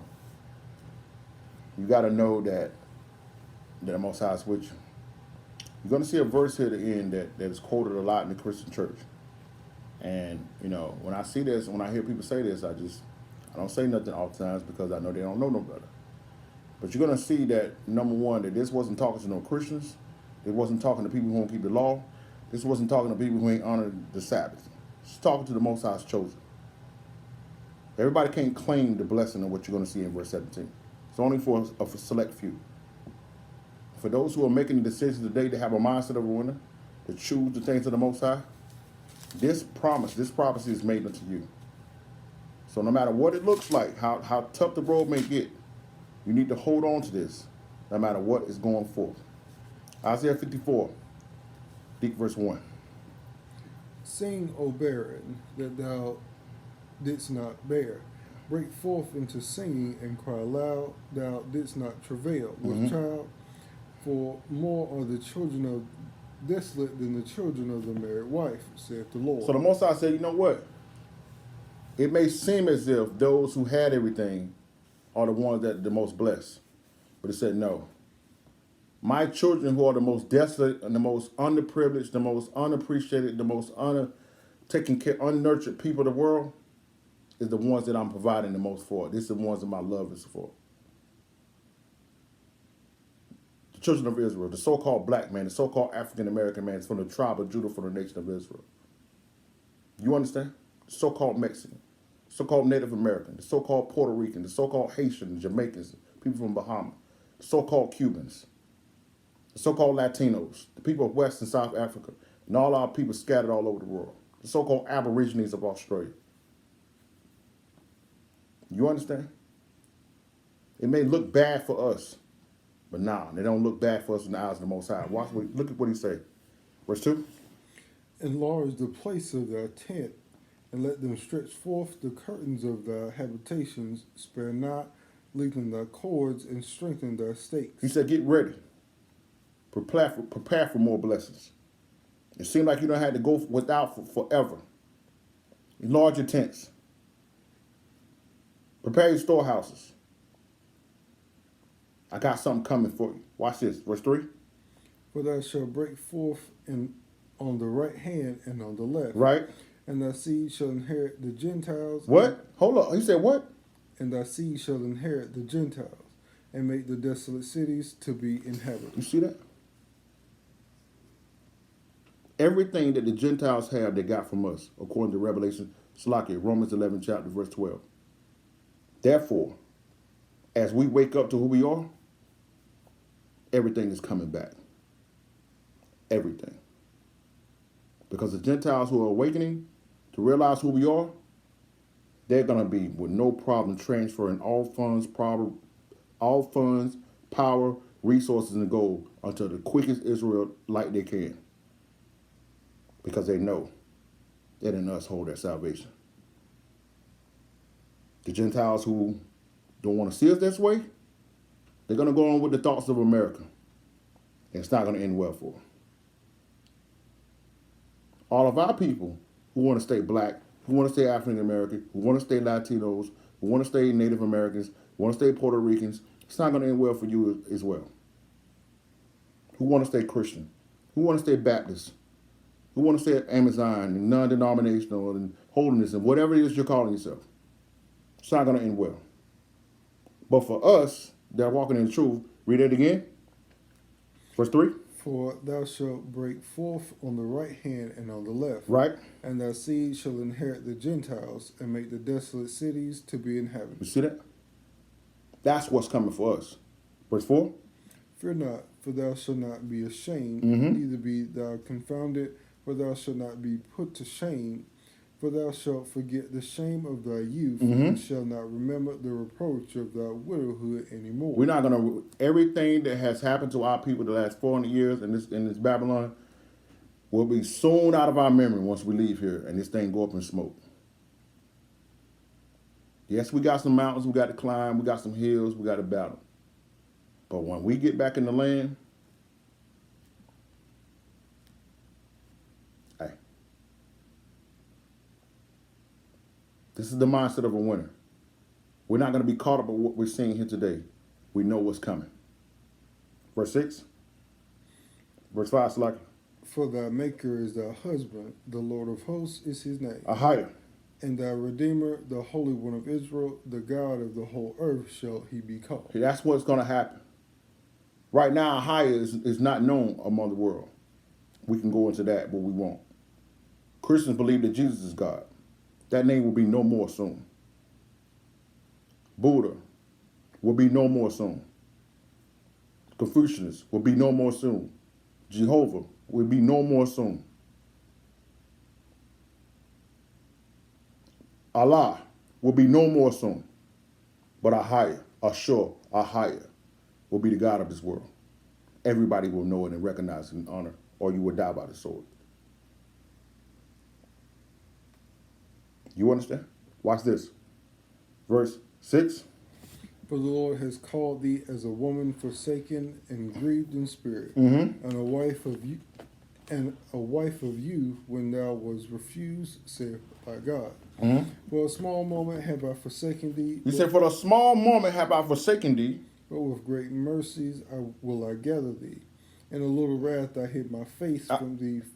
See, you gotta understand, the Most High Salaki D, you gotta understand that 2 Peter 3:8 says that a day is 1,000 years to the day of the Lord, and a day is 1,000 years, and 1,000 years is a day unto the Lord. So you gotta understand, it's been a long time for us, but for the Most High, just a few moments. So it seems bad for us that we had to go through it. But that's why he says just for a few moments. But look what the last part he said, though. He says what? But with great mercies But with great mercies will I gather thee. will I gather thee. Verse 8. In a little wrath I hid my face from thee for a moment. It's just for a moment. We know because I was upset with y'all. But go ahead. But with everlasting kindness But with everlasting kindness. will I have mercy on thee, saith the Lord thy Redeemer. You see that? That's a sweet deal. That's a sweet deal. This has to be the mindset of a winner, to understand and knowing that, hey, it's going to all work out. We just got to get through this part. It's going to be okay. It's going to be all right. We're going to make it. Watch this. Verse 9. For this is as the waters of Noah unto me. For as I have sworn that the waters of Noah should no more go over the earth, Right? so have I sworn that I would not be wroth with thee, nor rebuke thee. He said, in the same manner that I promised that I would never destroy the earth with flood again, in the same manner, he said, I'm no longer mad with you, Israel. Come home. Black men, come home. Latinos, come home. Native Americans, come home. Puerto Ricans, come home. Cubans, come home. Haitians, come home. Jamaicans, come home. West Africans, South Africans, come home. It's time to come back to the Most High. He's not mad with us anymore. Watch this. Verse 10. For the mountains shall depart, and the hills be removed. Mm-hmm. But my kindness shall not depart from thee, neither shall the covenant of my peace be removed, saith the Lord that have mercy on thee. I will never, ever, ever forget the covenant I've set with you. And Hebrews, the 8th chapter says that the covenant is not with the church, what they're telling you in Christianity. The covenant is with the children of Israel. You understand? Watch this. Verse 11. O thou afflicted, tossed with tempest and not comforted, behold, I will lay thy stones with fair colors, Mm-hmm. and thy foundation with sapphires. Mm-hmm. I will make thy windows of a gates, and thy gates of cubicles, and thy borders of pleasant stones. Right? And all thy children shall be taught of the Lord, and great shall be peace of thy children. Right? And righteousness shall thou be established. That's right. Thou shalt be far from oppression, Mm-hmm. for thou shalt not fear, and from terror, for it shall not come near thee. We will no longer be oppressed. We will no longer have to be worried about being afraid. We will no longer have to worry about being killed, poisoned, vaccinated up. We are going to be all right forever. But you're going to have the mindset of the winner to get to the end of the race. And for those who came on later, I stress, I beseech you to go back and watch this lesson in its entirety. Watch this. Verse 15. Behold, they shall surely gather together, but not by me. Whosoever shall gather together against thee shall fall for thy sake. You got to understand that the people, the Gentiles, they're going to come and try to take you out. But you got to understand everything that they're doing, everything that they're building against you, I didn't send them. You got to know that. Everything that happened to us before, it was the Most High. Everything that they're trying to do now is on them. He says, I didn't send them. Watch this. Verse 16. Behold, I have created the smith that bloweth the coals. It is in the fire, and bringeth forth an instrument for his work. I have created the waster to destroy. Right? No weapon that is formed against thee shall prosper. He said, everything they got, I created it. But no weapon that they form against you shall what? Shall prosper. Right? And every tongue that rise against thee in judgment thou shalt condemn. Anybody who speaks against the children of Israel, whether you be a true Israelite, whether you be a Gentile, whether you be a government of power, whether you be a pastor, whether you be anyone who speaks against his people, he's going to do what?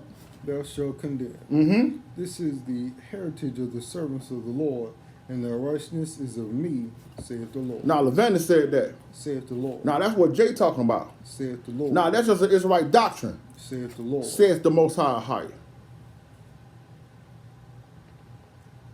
This is what's promised to those who have the mindset of a winner. Now, I'd like to give all praise and honor to a higher, Bahashem Yeshaya, Rover Walk, for everything that took place tonight. Man, that's a great lesson to come back off what we went through last week. Do you have the mindset of a winner? If you adopt this mindset, you will win. Now, I have a couple of announcements, and we're going to let you go for the night. Number one, we talked about a few weeks ago, we announced about doing Soulful Sundays. Soulful Sundays is a lesson that we do, a subject lesson that we do on Sundays in efforts to reach out to our Christian brothers and sisters. The whole purpose is that we're trying to reach those who are accustomed to fellowshipping and doing things on a Sunday. Okay, we're not trying to rob those who are in churches. If you're in the church, go to church. But we said we would do first and fifth Sundays. We know a lot of times people don't go to church on fifth Sundays. So if you don't have nowhere to go, or you're not currently a member of a church, or whatever the case may be, tune in this Sunday at 10:30. And we're going to be doing a lesson that I think is very much needed. It's called Made Differently to Serve Together. And we're talking about how men and women are made differently. But because we're made differently, we were made different to serve and walk this road together. And we're going to talk about these battles that we're having in the family, in the home, in the communities, as well as in the church and the nation. And we're not gonna be able to really truly win this war if we don't stand together with the men and women standing together on one accord. So I wanted to put that out there. We're gonna be doing that. It's gonna be an intimate conversation.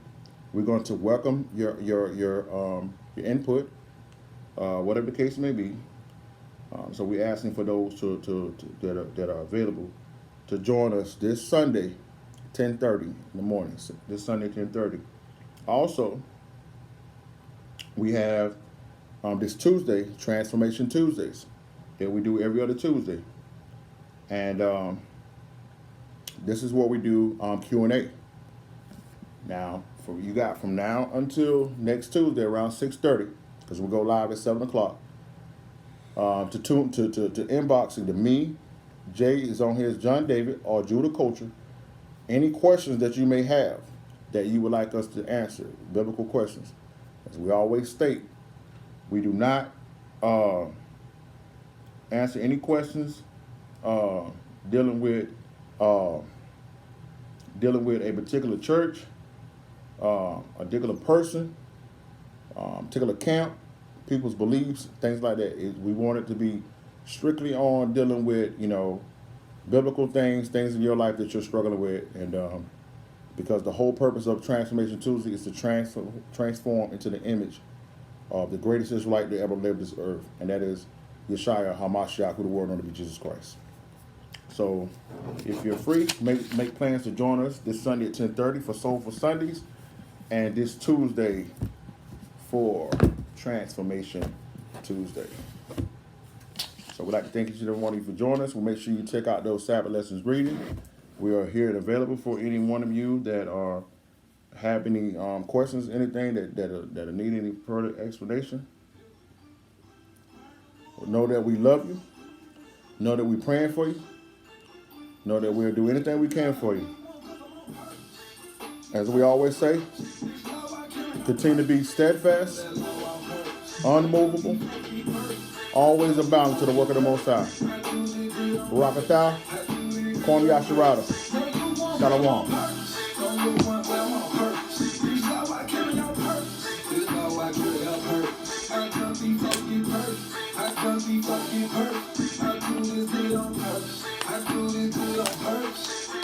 Yeah.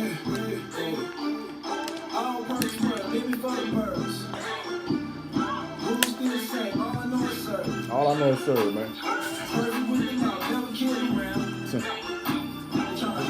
They're calling Hoover down. All praise to the Most High, so.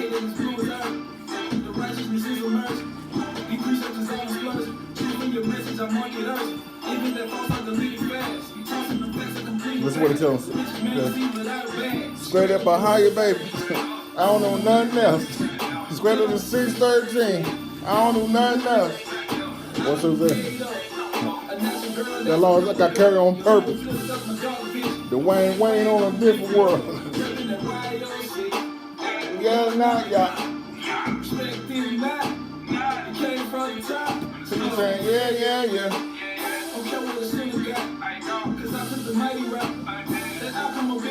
That's not on purpose. As we always say, man, continue to be steadfast, unmovable, always abounding to the work of the Most High. We love you. Shalom.